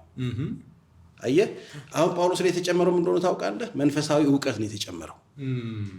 ያን መንፈሳዊ እውቀት ቀድሞ ይዞት ከነበረው እውቀት ጋር አዋሃደና የሚጽፋቸው ደብዳቤዎች እንኳን ሳይቀሩ በጣም የተራቀቁ ናቸው። መንፈስ ቅዱስ እርዳታ እንዳለ ሆኖ ሴኩላር ወርልድ ላይ ደግሞ በዚህ በገሃዳዊ ዓለም ላይ ያገኘው እውቀት ጠቅሞታል። ስለዚህ እውቀት አገልግሎትን ይደግፋል። ቤተ ክርስቲያንን ይበልጥ እንድትሮጥ ያረጋታል። እውቀት በምንም መልኩ ኢግኖር አይደረግም። ለዚያው መልካም እውቀት፣ በጎ እውቀት፣ ለእያንዳንዱ እንቅስቃሴ ሊጠቅመን ለሚችለው እውቀት ቤተ ክርስቲያን የህግ እውቀት ቢኖራት፣ ህጎችን በተወሰነ መልኩ ቢያውቁ አገልጋዮችም ሌላውም የህብረተሰቡ ክፍል በጣም ፕሮቴክትድ ነው። በውጭው ዓለም ታውቃለህ፣ በውጭው ዓለም እኮ እያንዳንዱ ሰው አንዳንድ የህግ አማካሪ ያለው ፋሚሊ ደረጃ፣ በቤተሰብ ደረጃ ፕሮቴክትድ ለመሆን ነው።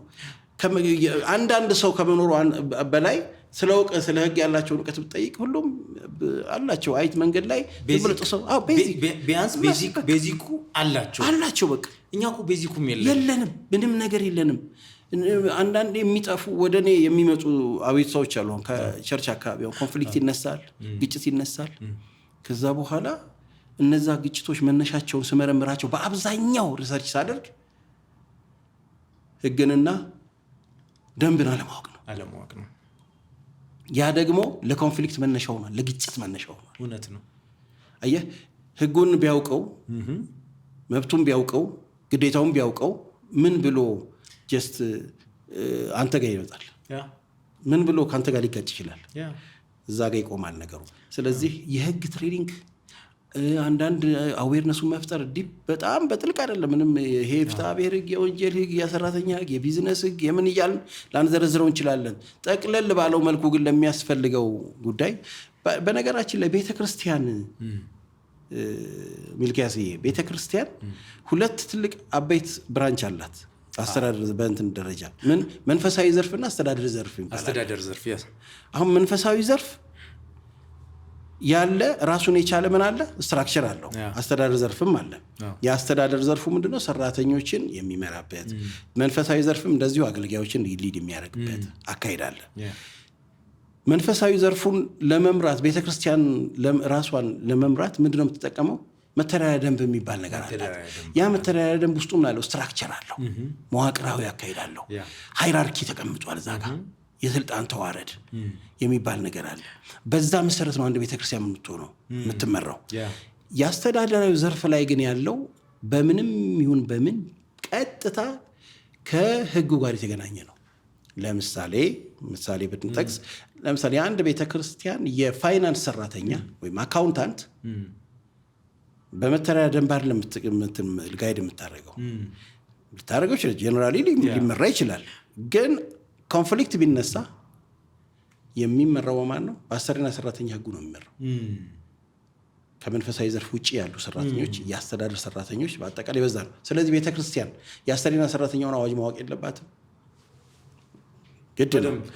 ንብረት ታስተዳድራለች አይደለም? ንብረቷ እንዴት ነው የምታስተዳድረው? ግብር ትከፍላለች አይደለም እንዴ? ግብር ትከፍላለች፣ ታድሳለች። የመሬት ግብር፣ የቤት ግብር። ያንን ለማድረግ የንብረት ህጉን የገቢ ግብር ህጉን ማወቅ የለባትም አለባት።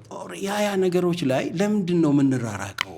አሁን እሱ ብቻ ሳይሆን እንደው እንድትጨምርበት ነው በደንብ አሁንም ፑሽ ማድረግ አሁንም እንግዲህ አስተዳደሩና መንፈሳዊ ዘርፉ ብቻ ሳይሆን ቱ ዘ ኮር ወርደን እንዴት አድርገን ነው ህግን የወጣቶች ትምህርት ላይ የልጆች ትምህርት ላይ ኢንከልኬት ልናደርገው ምንችለው? እንግዲህ ኢየሱስ ጸልዮልናል። የፕሪስትሊ ፕሬየሩ ላይ የኢየሱስ የክህነት ጸሎቱ ላይ በዚህ ከዓለም እንድታወጣቸው አለምንም በዓለም ሳሉ ጠብቃቸው የሚላል እና የምንኖረው እዚሁ ዓለም ላይ ነው። እዚሁ ዓለም ላይ ስንኖር የዓለም ህግ ይገዛናል፣ ምንም ጥያቄ የለውም። ስለዚህ እኔ በጌታ ነኝ ብዬ ህገ መንግስቱ ከሚያስቀምጠው ሐሳብ ውጪ ልሆን አልችልም። አንለስ እንዳልነው ቅድም እኛ ቤንችማርክ አለን፣ ሬል ላይን አለን። አንለስ ያ ክሮስ ካልተደረገ በስተቀር እኛ አሁን ኢየሱስን አትሰብክም፣ ስለ ኢየሱስ አትናገር ብንባል ያን የትኛውም ህግ ሊያቆመን አይችልም።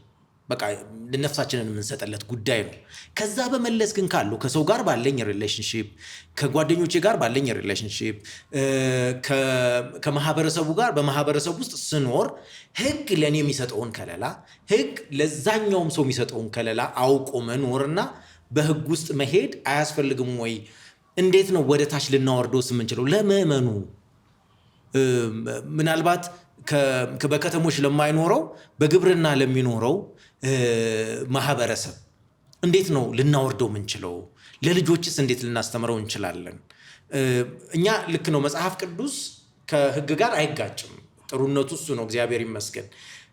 መጽሐፍ ቅዱስን ስናስተምር አት ሴም ታይም በተወሰነ መልኩ ልጆች ህግንስ ቢያዩ ህግንስ ቢያውቁ ከልጅነታቸው ህግ በጣም ሲሪየስ እንደሆነ በምድር የሚያኖረን እንደሆነ እያወቁ ቢሄዱስ እሱ ላይስ እንዴት አድርገን ልንሄድ እንችላለን የሚለውን በዛውም ንካልኝ እባክህ። መልካም።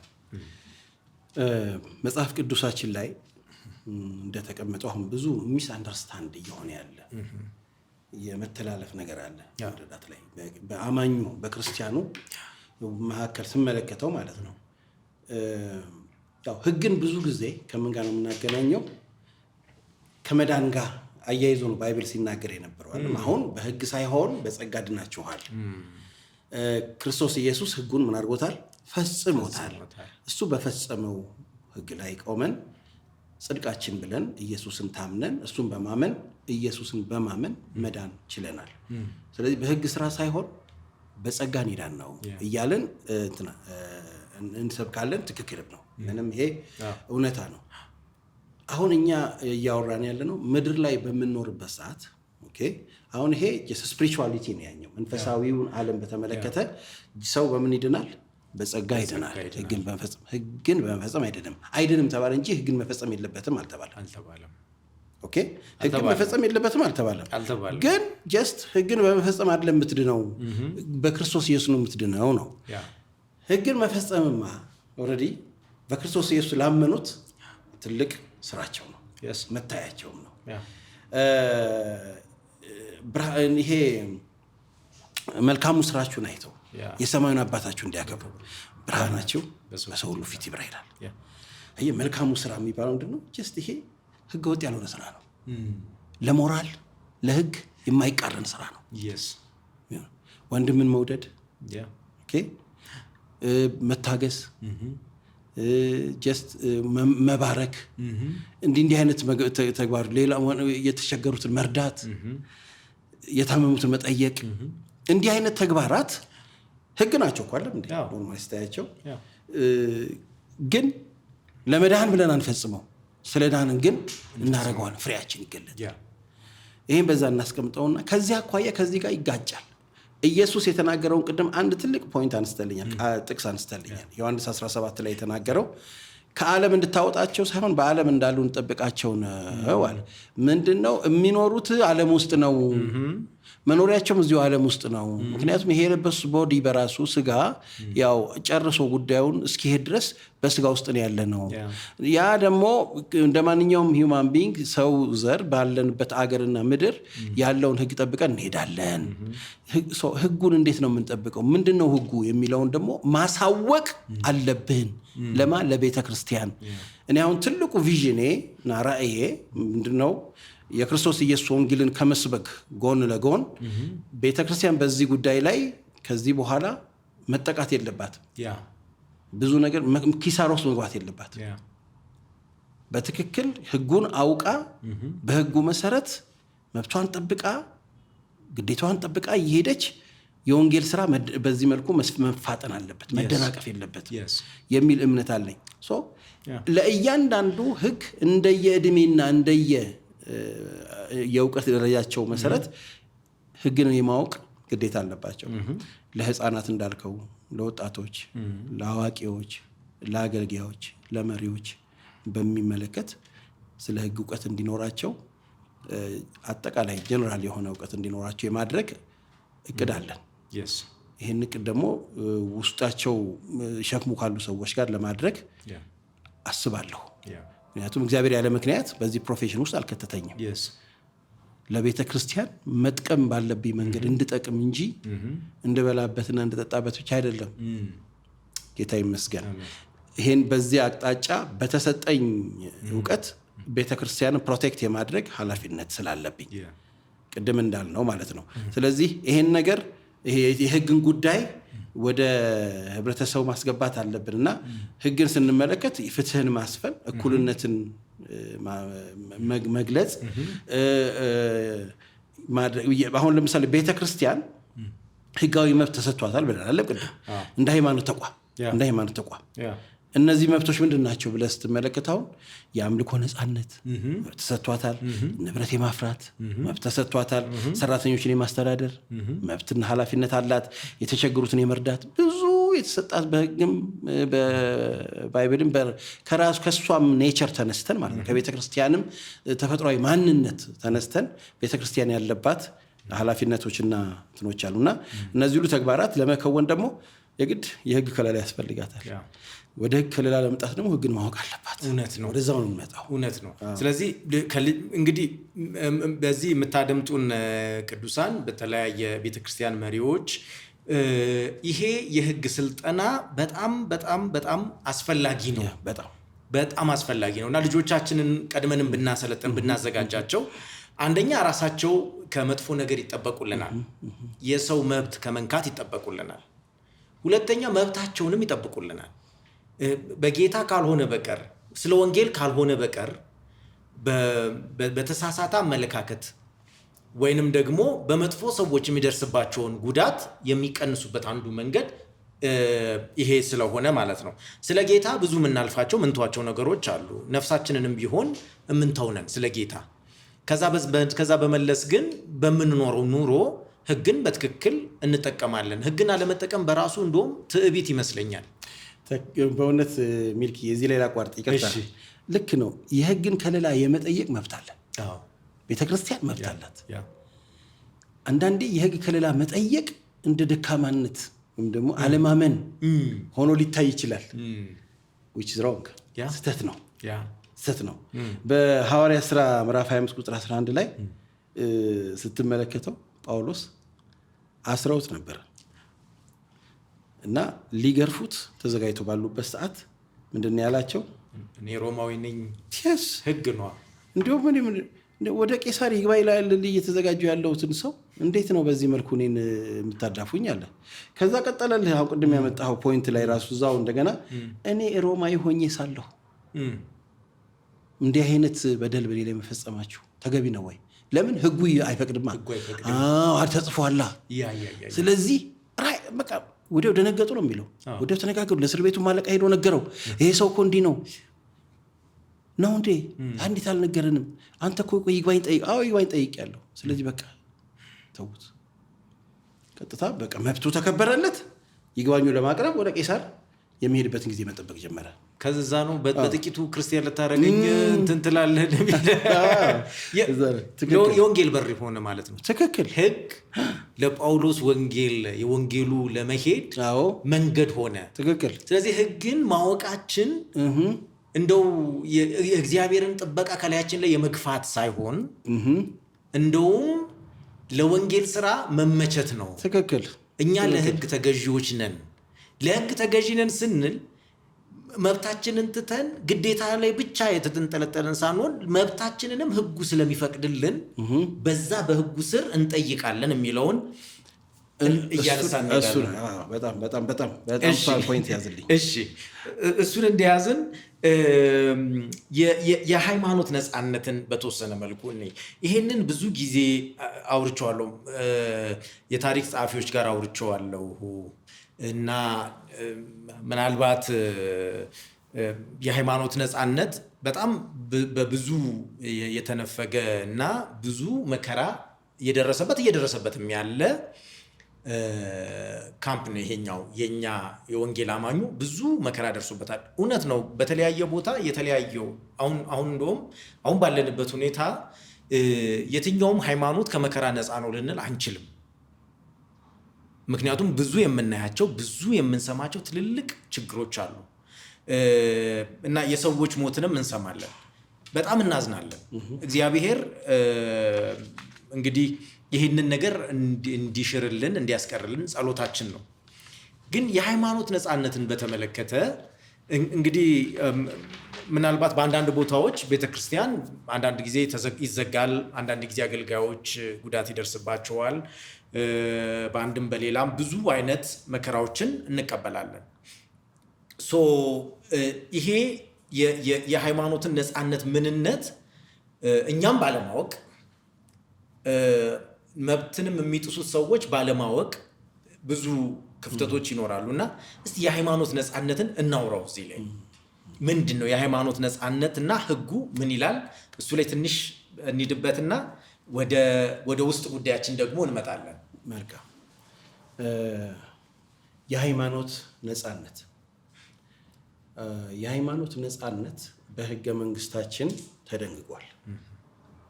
ማንኛውም ሰው የፈለገውን የማምለክ ነፃነት አለው ብሎ ደንግጓል። ይህ ድንጋጌ ሲደነገግ ግን እኛንም ባማከለ መልኩ ነው፣ ክርስቲያኖችንም ባማከለ መልኩ ነው። ሃይማኖት ተቋም ስለሆነ አንድ ህግ ሲደነገግ ህጉ የሚፈጸምበት ወይም ደግሞ ያፈጻጸሙን ሂደት በተመለከተ ግን መከተል ያለብን ፕሪንሲፕሎች ይኖራሉ። አፈጻጸሙ ላይ አንድ ህግ በኢትዮጵያ ላይ ወጣ ማለት ኢትዮጵያ ውስጥ ብዙ ክልሎች አሉ።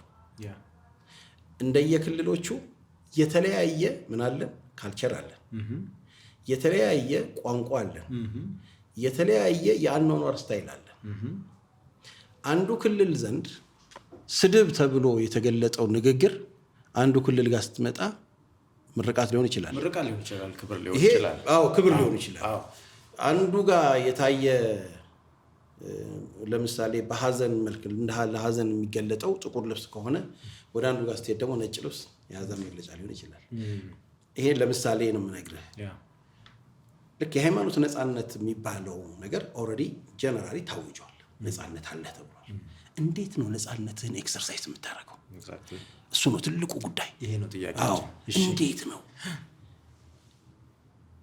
ህግ በባህሪው ወይም ደግሞ አንድ ህግ ሲወጣ አስፈጻሚ አካል የሚባል አለ። ህጉን ምን የሚያደርገው? የሚያስፈጽም ኢምፕላይ የሚያደርገው ኤክሰርሳይዝ እንድታደርገው ፑሽ የሚያደርግ ያን የህጉን ያው በታውቃለህ፣ ህግ አውጪ አለ፣ ህግ አስፈጻሚ አለ፣ ህግ ተርጓሚ አለ። እንግዲህ ህጉ ሲወጣ ህግ ያወጣው አካል ወደ አስፈጻሚ ነው የሚወርደው። አስፈጻሚው ደግሞ ያንን ያስፈጽማል። በሚያስፈጽምበት ሰዓት ደግሞ እንቅፋት ካጋጠመው ተርጓሚው ጋር ይሄዳል። የተቀናጀ ነው። አንዱ ከአንዱ ጋር ምን አይሉ አይጋጩም።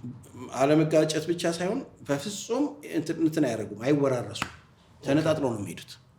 ፈጽሞ ግን የየራሳቸው መንገድ ያላቸው የየራሳቸው አንዱ በአንዱ ውስጥ አይገባም። ያ ነው እንግዲህ የህግ የበላይነት ማለት እሱ ነው ትልቁ ነገር። ስለዚህ በዚህ መሰረት አንድ ህግ አውጪ የሃይማኖት ነፃነት አለ በኢትዮጵያ ብሎ አወጣ። የሚያስፈጽመው አካል ደግሞ ያን ሲያስፈጽም እንደየአካባቢው ይለያያል ማለት ነው። ስለዚህ ምንድነው ቤተክርስቲያን ማድረግ ያለባት?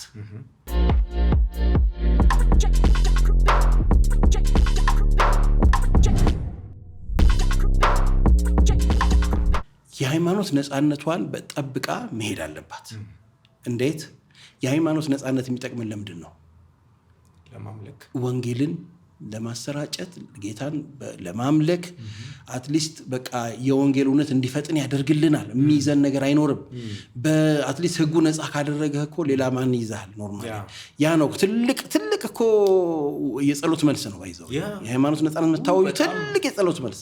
ቤተክርስቲያን ብዙ ዓመት አልቅሳለች በዚህ ጉዳይ ላይ።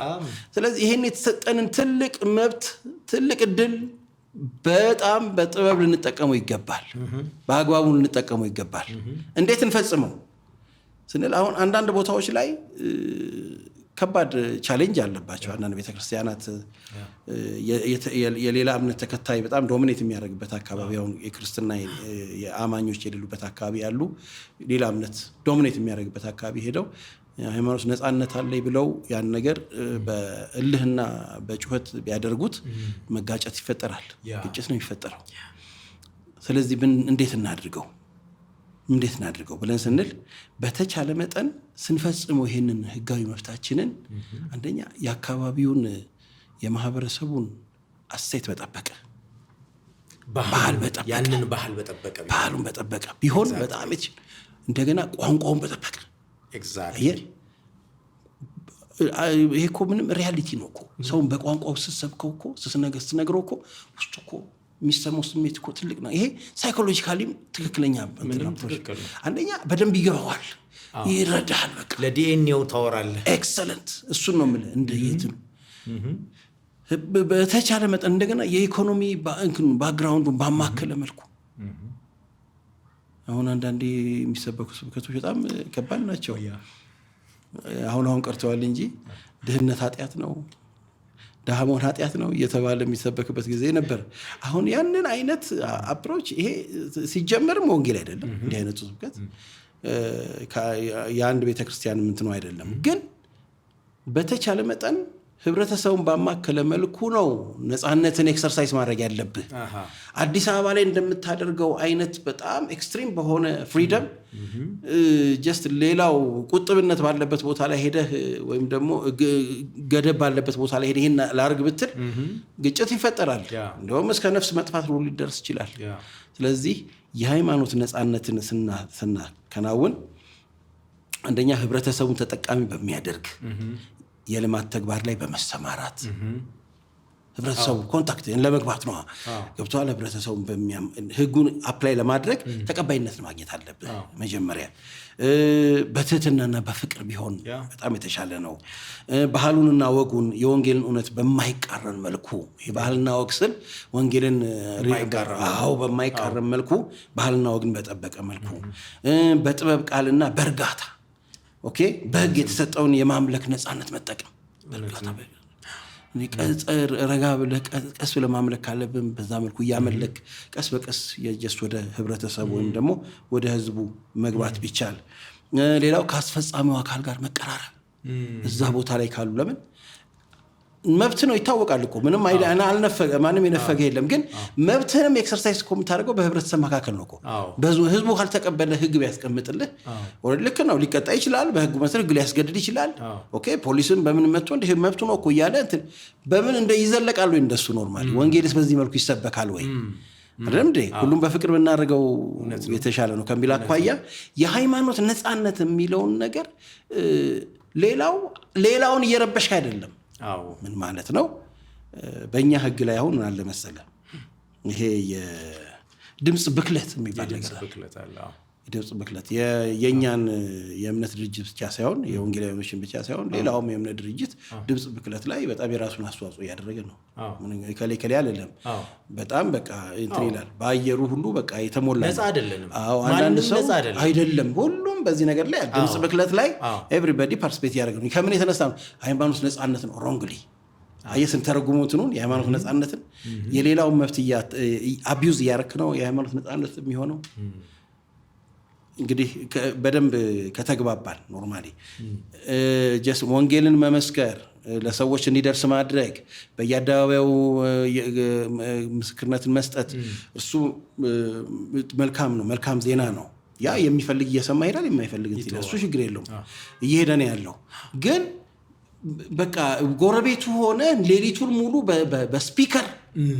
በስፒከር እየዘመርክ እየጸለይክ እየጮክ ብታደር የሃይማኖት ነፃነትን ስታከብር የሌላውን መብት እያከበርክ ነው የሚለውን ፕሪንሲፕል ማስተምት ማለት እና እንደውም ምንድነው የሚለው ሐዋርያው ጳውሎስ አይተ እንደሆነ ምንም እንኳን ለጸጋ ስጦታዎች የተጠቀመው ቢሆንም በአንደኛ ቆሮንቶስ ምዕራፍ 14 ላይ ሁሉን በስርዓት እንድናደርገው ይፈልጋል መንፈስ ቅዱስ። በስርዓት እናደርገው በጣም ይበልጥ ተጠቃሚዎች ነው የምንሆነው።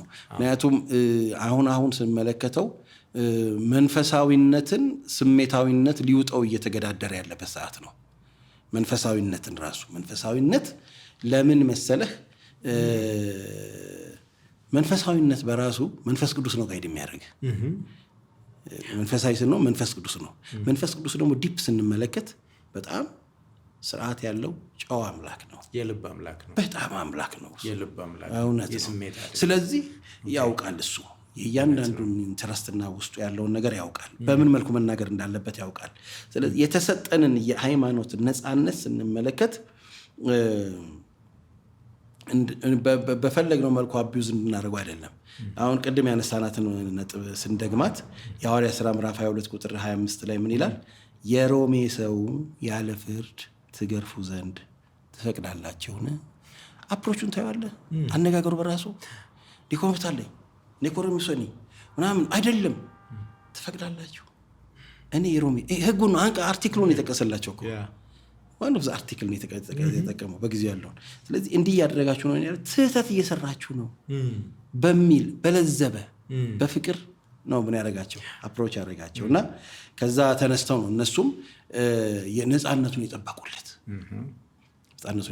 እና አስገድደናቸው አስጨንቀናቸው ተጣልተናቸው በቃ ፉክክር ገጥመናቸው ሳይሆን በፍቅር የተሰጠን የህግ መብት ኤክሰርሳይዝ ልናደርግ ይገባል ብዬ ነው የማምነው።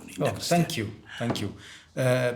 ስለዚህ ወደ ውስጣችን ደግሞ እንምጣ። እንግዲህ እስካሁን ድረስ እያወራን ያለነው ህጉ ምን ይላል እና መንፈሳዊነትና ህግ ንብረትን በተመለከተ የቤተክርስቲያን ምናምን ያየ ነው። የቤተክርስቲያን የውስጥ ደንብን ደግሞ በተመለከተ እኔና አንዳንድ ደንቦችን እያየን ነው። አንዳንድ በጣም አዳዲስ እየተሰሩ ያሉ ደንቦች ጠቅላላ ጉባኤ አማካሪ የሆነበት እንትን አሁን ልክ ነው ልክ አይደለም የሚለውን አይደለም የምናየው፣ ግን በኋላ ላይ ኢን ዘ ሎንግ ራን ምንድን ነው የሚያስከትለው ምንድን ነው የሚያመጣው የሚለውን እንድናይ ነው። የቤተ ክርስቲያን ውስጥ ያለው የመተዳደሪያ ደንቦቻችን እንግዲህ እንዳልከው ቅድም ህጋዊ ሰውነት ያለንን። ህጋዊ ሰውነት ሲባል መተዳደሪያ ደንብ ያለው በህግ የሚታወቅ እያንዳንዱ መዋቅሩ የሚታይ እና ማህበረሰብን የሚያገለግል መሆኑ ነው እና በዛ ውስጥ ሲንግል ፐርሰን አንድ ሰው በጣም የሁሉም ነገር ጠቅላይ የሆነና ቼክ ኤንድ ባላንስ ይጠፋል። ምንድነው ስራዎች የሚመዘኑበትና የሚታዩበት መንገድ እየጠፋ ይመጣል እና በዛ ሰው ላይ እና በዛ ሰው ውሳኔ ላይ ብቻ የተመሰረቱ የቤተ ክርስቲያን የመዋቅሮች ወይንም ደግሞ መተዳደሪያ ደንቦች እናያለን። ያ በሰራተኞች ወይንም ደግሞ ቤተ ክርስቲያን ውስጥ በሚሰሩ ሰዎች መካከል የሚፈጥረው ክፍተት አለ። እነሱን እንዴት ነው ልናስተካክል የምንችለው? ቤተክርስቲያን እንዲህ አይነት ነገሮችን እንደገና ተመልሳ ሪቫይዝ ማድረግ የለባትም ወይ? በአንዳንድ ጉዳዮች ላይ ያሉ የመተዳደሪያ ደንቦቻችንን ማየት የለብንም ወይ? ሁለተኛ መተዳደሪያ ደንቦችን ለሰው ታዋቂ ማወቅ የለበትም ወይ? ኤቭሪዋን ላይክ የቤተክርስቲያን አባላት የሚተዳደሩበትን ደንብ ማወቅ የለባቸውም ወይ? እዛ ላይ የህግ ባለሙያዎች ኮንትሪቢዩሽን ምን መሆን አለበት ነው? መንፈሳዊ ነው ስለዚህ እኛው ራሳችን እናወጣዋለን ወይንስ በህግ ባለሙያዎች ታይቶ ይሄ ህጋዊነቱ ከሰራተኛ መብት አንጻር እንደዚህ፣ ከመንፈሳዊ ጉዳዮች አንጻር እናንተ ሌሎቹን የሚታዩትን ይታዩ፣ በአካባቢ ካለ ከእምነት አንጻር እንደዚህ ብለን በህግ የሚፈቀዱ ነገሮችን ለሰራተኛ የሚፈቀደውን ለሰብአዊ መብት ያለውን ጉዳይ እነዛን ሁሉ ያካተተ ሆኖ እንዲወጣ የእናንተ ድርሻ አያስፈልግም ወይ? እስቲ ስለ መተዳደሪያ ደንቦች ምናልባት ብዙ ገጥሞ ከሆነ ኤክስፒሪየንሱም ካለ እዛ ላይ ብናወራ መልካም። በዚህ ላይ ሁለት ነገሮችን አንድ ላይ አጣምሬ ማየት እፈልጋለሁ። የሰራተኛና የአባላትን አስተዳደር በተመለከተና ይሄ የውስጥ ደንብ ወይም ባይሎ አስፈላጊነት ነው እናየው። አሁን ለማየት የፈለኩት በዚህ ጉዳይ ላይ መሰረታዊ የሆነ ጥያቄ ነው። በቃ አሁን ቤተክርስቲያን አካባቢ ያለው ውዥንብር ወይም ደግሞ ትንሽ ጥሩ ያልሆነ ነገር ምንድነው? መተዳደሪያ ደንብ ላይ ያለ አመለካከት ነው። መተዳደሪያ ደንብ ላይ ያለ አመለካከት፣ አስተዳደራዊ መዋቅር ላይ ያለ አመለካከት እዛ ላይ እነዚህ መተዳደሪያ ደንብን በለው አስተዳደራዊ መዋቅርን በለው በውስጥ የታቀፈው ነገር እያንዳንዱ ኮንቴንቶች አጠቃላይ ህጋዊ ግራውንድ አላቸው፣ ህጋዊ መሰረት አላቸው። የምንጠቀማቸው ቋንቋዎች በራሱ ህጋዊ መሰረት ያላቸው ናቸው። ከሌላው በውጭ ካለው ሴኩላር ወርልድ ላይ ዓለም ላይ ካለው ህግ ጋር እንዳለ ድራይቭ የተደረጉ ናቸው ብዙዎቹ። ልክ የካምፓኒ አይነት እንትን ያላቸው ናቸው፣ ሐሳብ ያላቸው ናቸው።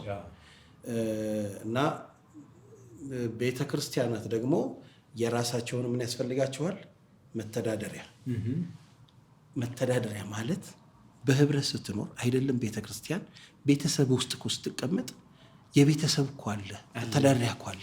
ልጆችን ጋይድ የምታደርግበት፣ አንተና ባለቤትህ የምትመሩበት፣ ልጆቻችሁን የምታሳድጉበት አይደለም። ኢኮኖሚያችሁን ጋይድ የምትመሩበት፣ ገበያችሁን የምትመሩበት ራሱን የቻለ ቤተሰብ ውስጥ እንኳን አለ። ቤተሰብ በግል የምትተዳደርበት መተዳደሪያ እኮ አለ። ራስን የምትመራበት ፕሮግራም አለ፣ እቅድ አለ። እየሰፋ ሲሄድ ነገሩ በቤተ ክርስቲያን አካባቢ ይሄ ነገር ምን ያህል አስፈላጊ ነው የሚለው ነገር ጥያቄ የለው። በቃ መተዳደሪያ ደንብ ከሌላት አንድ ቤተክርስቲያን አይደለችም። በምንድን ነው እየተመራች ያለችው? በስሯ ምን አላት? ቤተክርስቲያን ምዕመን አላት፣ ህዝብ አለ። በህዝቡ መካከል ምን አለ? አገልጋይ አለ፣ መሪ አለ አይደለም። የተለያየ ዘርፍ ላይ የሚሮጡ አገልጋዮች አሉ፣ ሰራተኞች አሉ፣ የአስተዳደር ሰራተኞች አሉ፣ ሽማግሌዎች አሉ፣ መጋቢዎች አሉ። ብዙ አይነት ሰዎች አሉ እዛ ውስጥ። እንዴት ነው እነዚህን ሁሉ ሰዎች ቤተክርስቲያን መርታ ይዛ የተነሳችውን ዓላማ ግቡ ማድረስ የሚችለው? አይደለም። ካልተባበርክ፣ ፍሰት አንድ ካልሆነ፣ አንድ አመራር ከሌለ፣ አንድ አካሄድ ከሌለ በምን መልኩ ነው ቤተክርስቲያን የተሸከመችውን የታላቁን ተልእኮ አደራ የምትወጣው? ስለዚህ ወደ ታላቁ አደራ ወይም ደግሞ ወደ ታላቁ ተልእኮ አደራ የመጣ ነው። ቤተክርስቲያን ያስፈልገችው ይሄን ታላቁ አደራ ልትፈጽም ነው። ታላቁ ተልእኮ ዋና ነው፣ ግሬት ኮሚሽናችን። ስለዚህ ያን ሚሽን ለማሳካት ነው አሁን እዚህ ሁሉ ውስጥ የምንገባው። በነገራችን ላይ አንድ ሰው ብቻውን ቤተክርስቲያንን አይመራም።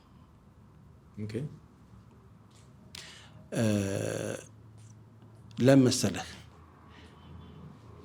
አመራር በጣም ኢፌክቲቭ የሚሆነው የጋራ ሲሆን ነው፣ ኮሌክቲቭ ሲሆን ነው። በአመራር ደረጃ ይገባኛል። ተዋረድ ይኖረዋል ራሱን የቻለ። በተዋረዱ መሰረት አንዱ በፓስተራል ሊደርሺፕ የምትመራ ቤተክርስቲያን ከሆነች ፓስተሩ ከሽማግሌዎች ጋር ከመሪዎች ጋር ሆኖ ምን ያደርጋል? ጋይድ ያደርጋል። በሽማግሌዎች የምትመራ ቤተክርስቲያን ደግሞ ሽማግሌዎች አሉ። ግን እነዚህ ሽማግሌውንም በለው ፓስተሩንም በለው ማን ነው ጋይድ የሚያደርገው? ህዝቡ ነው። ህዝቡ ነው የበላይ አይደለም እንዴ? ህዝቡን ነው የሚመራው አይደለም? ህዝቡ የማያውቀው መሪ፣ ህዝቡ ይሁንታ ያልሰጠው መሪ እንዴት አድርጎ ነው ህዝቡን መምራት የሚችለው? ህዝቡ በማን ይወከላል ብለህ ስትሄድ ደግሞ ጠቅላላ ጉባኤ ይባላል። ጠቅላላ ጉባኤ የህዝቡ ወኪል ነው ኖርማሊ። ያ ጠቅላላ ጉባኤ ምን ያደርጋል? ይሰበሰብና ህዝቡን ወክሎ የራሱን አጥቢያም ይሁን ቤተክርስቲያን ወክሎ ይነጋገራሉ። ይሄ ቢሆን ያ ቢሆን ይሄ ከዛ በህብረት ምን ያደርጋሉ? ወሰኑ። ያን በህብረት የወሰኑትን ነገር ሁሉም ወደ የአጥቢያው ሄዶ ለህዝቡን ያደርጋል፣ ያደርሳል። ከዛ በኋላ ህዝቡ አዌርነስ ይኖረዋል። በዛ መሰረት አመራሩ ይቀጥላል። ይሄ አንደኛ አስፈላጊነቱ እንድናየው ፈልጌ ነው እንጂ ዲቴል እንመጣለን በኋላ በደንብ እናየዋለን ስለ ማኑዋሉን በተመለከተ። ስለዚህ ማኑዋል ምን ያህል አስፈላጊ ነው የሚለውን ነገር አሁን ይሄ የአስተዳደራዊ ወይም ደግሞ የመተዳደሪያ ደንብ በተመለከተ አሁን እየነቁ ያሉ ይመስለኛል ብዙ ቤተክርስቲያናት። የህግ ምክር ያስፈልጋል ወይ ላልከው ምንም ጥያቄ የለውም። እንዳልኩህ ዶክመንቱ በራሱ ሌጋል ዶክመንት ነው። ሌጋል ዶክመንት ነው፣ ህጋዊ ዶክመንት ነው። ምክንያቱም ተጠያቂነትን ጀስት የምታሰፍንበት ነው። ተጠያቂነትን የምታሰፍነው እኮ ህጋዊ ዶክመንት ሲኖርህ ነው። ይሄን ሰርተሃል፣ ይሄን አልሰራህም፣ በዚህ ሄዳል፣ በዚህ አልሄድክም ብለህ እኮ የምትነጋገረው ኦኬ፣ ስራህን የምትመራው ያ አይነት የተጠያቂነት ዶክመንት ሲኖር ነው። ለቤተ ክርስቲያን ደግሞ ያ አይነቱ ዶክመንት ምንድነው? መተዳደሪያ ደንቧ ነው፣ ስትራክቸሯ ነው። ስለዚህ ያን ለማዘጋጀት የግድ ህጋዊ የህግ እውቀት ያላቸው ሰዎች ቢሆኑ ይመረጣል።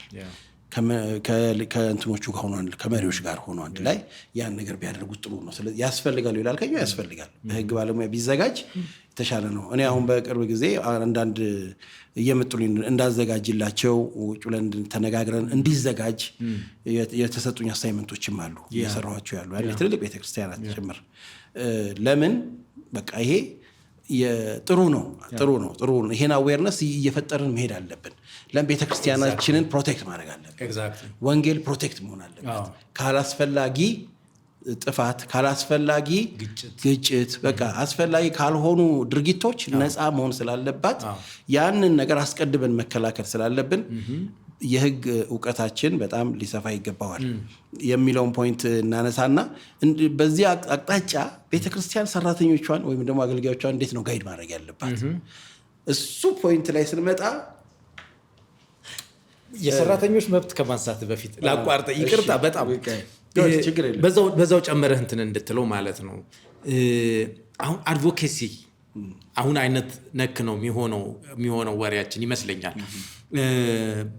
የመተዳደሪያ ደንቦቹ ብዙ ጊዜ የሚሆኑት መተዳደሪያ ደንብ ላይ ወይ ደግሞ ከህግ አንጻር የማይሆን ከሆነ ትነግረኛለህ። የሰራተኞቹ መብቶች ምናልባት በተወሰነ መልኩ ይቀመጣሉ እንጂ ቱ ዘ ዲቴል ምንድነው ኃላፊነቱ፣ ምንድነው ግዴታው፣ ምንድነው ጥቅሙ የሚለውን ነገር በተለይ ጥቅሙ ሊያገኘው የሚገባው ጥቅም ከመጽሐፍ ቅዱስ አንጻር ከህግ አንጻር ታይቶ መተዳደሪያ ደንቦች ላይ ሲገባ ላይ አሁን ለምሳሌ መንፈሳዊ ዘርፍ ይባልና መንፈሳዊ ዘርፍ እነዚህ ክፍሎች ይኖሩታል፣ እነዚህ ስራቸው ይሄ ነው ተብሎ ድምስስ ተደርጎ ነው የሚቀመጠው እንጂ ቱ ዘ ዲቴል እያንዳንዱ ሰራተኛ ምን ይገባዋል፣ ምን መስራት አለበት የሚለውን በምን መቼ ነው ተጠያቂ የምናደርገው የሚለውን የለም።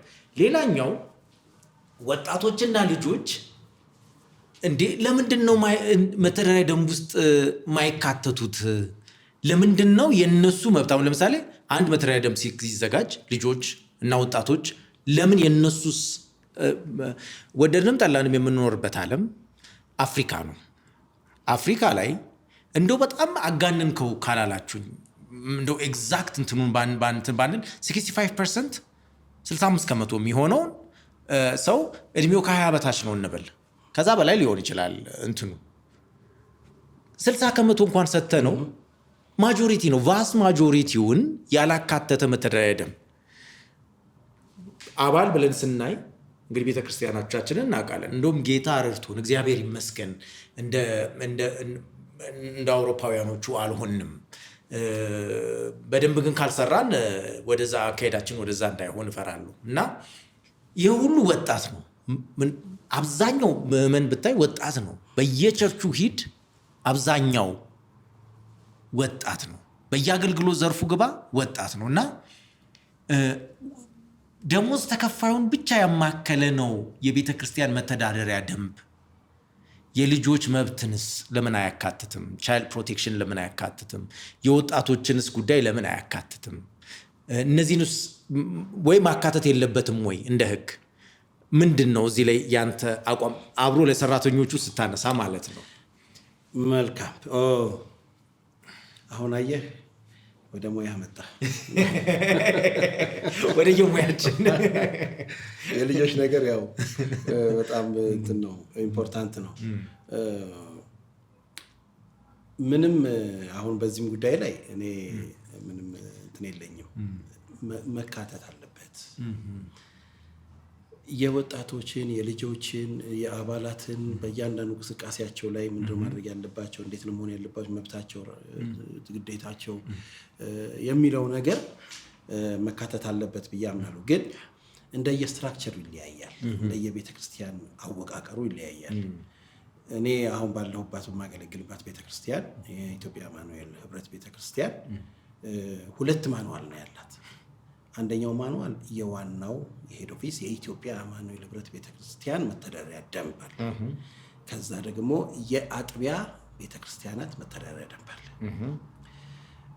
ብዙ ጊዜ መንፈሳዊውን እንቅስቃሴ የምታከናውነው በአጥቢያ ደረጃ ነው ያሉት። በሄድ ኦፊስ ደረጃ አስተዳዳሪ ስራዎች ይሰራሉ እና የውጭ ግንኙነቶች ይኖራሉ፣ ስልጠናዎች፣ ሌሎች ነገሮች ይከናወናሉ። ጀነራሊ የኢትዮጵያ አማኑኤል ቤተክርስቲያን ምን አላት? መተዳደሪያ ደንብ አላት። እዛ መተዳደሪያ ደንብ ላይ ጠቅለል ያሉ አንቀጾች ናቸው የተቀመጡት። በቃ እና አሁን አጥቢያዎች ደግሞ ያደርጉታል፣ ያን ይወስዱና ይመነዝሩታል። በጣም ዲቴሉ ይሉታል፣ ይዘረዝሩታል። ያ ዝርዝር እንደውም አሁን በቅርብ ተሻሽሎ ባለፈው ጠቅላላ ጉባኤ ላይ ነው ያጸደቅነው። የተሻሻለው በየጊዜው አፕዴት እናደርጋለን ኖርማሊ። ለዚህም ደግሞ እኔ እንግዲህ አይዶኖ ቤተክርስቲያኔ በጣም ፕሮፌሽናሎች ላይ ታምናለች። ያ ጥሩ ነገር አለ። በጣም በፕሮፌሽናሎች ላይ ታምናለች። በቤተክርስቲያን ደረጃ የህግ ዲፓርትመንት አለን። ያን የህግ ዲፓርትመንት መመራው ነኝ። አሁን ቦርድ ሆኜ ከመመረጥ በፊት አሁን ቦርድ ላይ ነው ያለሁት እና በጣም በዚህ ነገር ላይ ሲሪየስ ነው እንትናችን አቋማችን። በአጥቢያ ደረጃ ያሉ እንትኖች መተዳደሪያ ደንቦች ስትመለከት እያንዳንዱ ዲቴል አለው። ምናልባት የልጆች መብት፣ የወጣቶች መብት እየተባለ 1 2 3 እያልን እንዲህ ዲቴል ላንገባ እንችላለን። ግን እንደ አንድ ግብዓት ወስደዋለሁ። አሁን ያንተን እንትን እንደ አንድ ትልቅ ፊድባክ ወስደዋለሁ። እንትኑ እንዴት ነው መኖር ያለበት የሚለውን ሌላ ቴክኒክ ይፈለግለታል። ከዛ ራስ ከአጥቢያዎች መተዳደሪያ ደንብ ላይ ደግሞ የሆነ መመሪያ ራሱ ልታወጣ ትችላል። እንደዛ ተዋረዱ እንደዛ አይደለ። መመሪያው ላይ ደግሞ ዲቴል ስቴት የህፃናት ዲፓርትመንት አለ፣ ራሱ የወጣች ዲፓርትመንት አለ። ስለዚህ ያ ዲፓርትመንት እንደገና በዛ ላይ ተመስርቶ ደግሞ የውስጥ መመሪያዎችን የማውጣት ነገር ቢኖር እያንዳንዱ ነገር ክሊር የሆነ ቢሄድ ጥሩ ነገር ነውና አሁን ይህን ተሞክሮ ነው በሌሎቹም ቤተክርስቲያናት ላይ አፕላይ ቢደረግ ኢፌክቲቭ ሊሆኑ ይችላሉ ብለን የምንገምተው። ስለዚህ በመተዳደሪያ ደንብ ላይ እነዚህ ነገሮች መስፈር የለባቸው ስትራክቸር ይለያያል እንጂ መስፈር አለባቸው። አሰፋፈራቸው ግን እየተዋረዱ ነው። ልክ አሁን ህገ መንግስት ስትመለከት ህገ መንግስት ጠቅላላ እንትን ነው፣ ፓኬጅ ነው። ከዛ በህገ መንግስቱን ተንተርሰው የሚወጡ አዋጆች ይኖራሉ። አዋጁን ተንተርሰው የሚወጡ ደንቦች አሉ። ደንቦችን ተንተርሰው የሚወጡ መመሪያዎች አሉ። መመሪያዎችን ተንተርሰው የሚወጡ እንደዚሁ የውስጥ እንትኖች ደብዳቤዎች አሉ፣ የሚጻጸፏቸው ሜሞዎች አሉ እያለ ነው የሚወርደው። እንደዚህ ልክ ቸርችን በዛው መልኩ ብትሄድ ይጠቅማታል። ያን ነገር በተዋረድ እየተወረደ ይመጣ የሁሉም እና በወጣቶች ላይ በልጆች ላይ የሚለውን ምናልባት ሌላም ጊዜ በደንብ እናወራዋለን። እኔም ደግሞ በጣም ትኩረት ሊሰጠው የሚገባ ፖይንት ነው።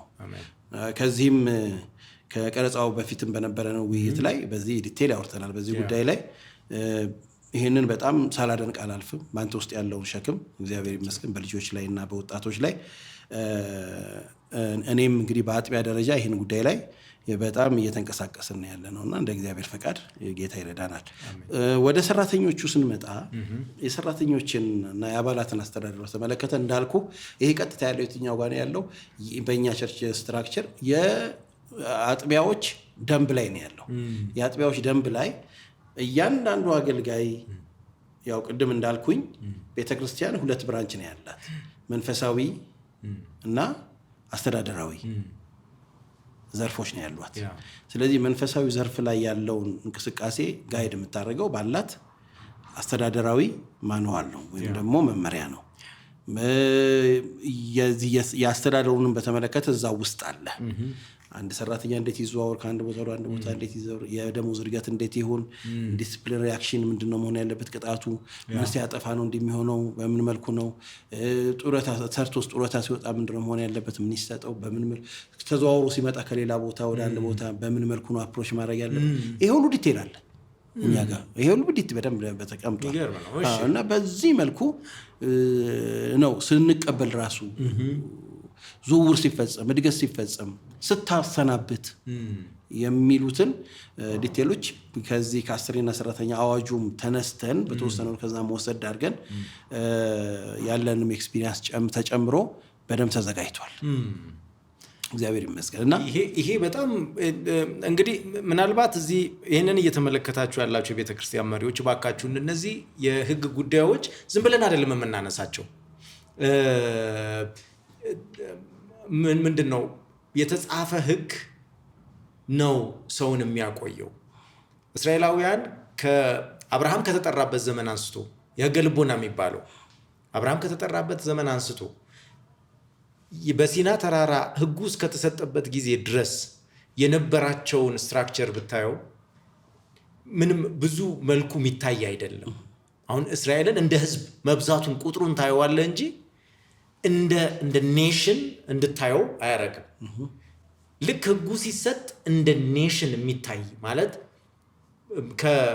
ምንድን ነው በቁጥር ብቻ ሳይሆን በስርዓትም ያደጉ የበለጸጉ እየሆኑ መጡ። ያ የመቅደስ ስርዓት መሰጠት ተዋረዱን ምኑ ሰው ራሱ ኢቭን አቀማመጣቸው ራሱ ተቀየረ። አሁን በፊት ዝም ብሎ ይሰፍር የነበረው እስራኤላዊ በድንኳኑ ሶስቱ በዚህ ሶስት በዚህ ሶስቱ ነገድ በዚህ አቀማመጡ ራሱ አሰፋፈሩ ራሱ ስርዓት ያዘ፣ መልክ ያዘ።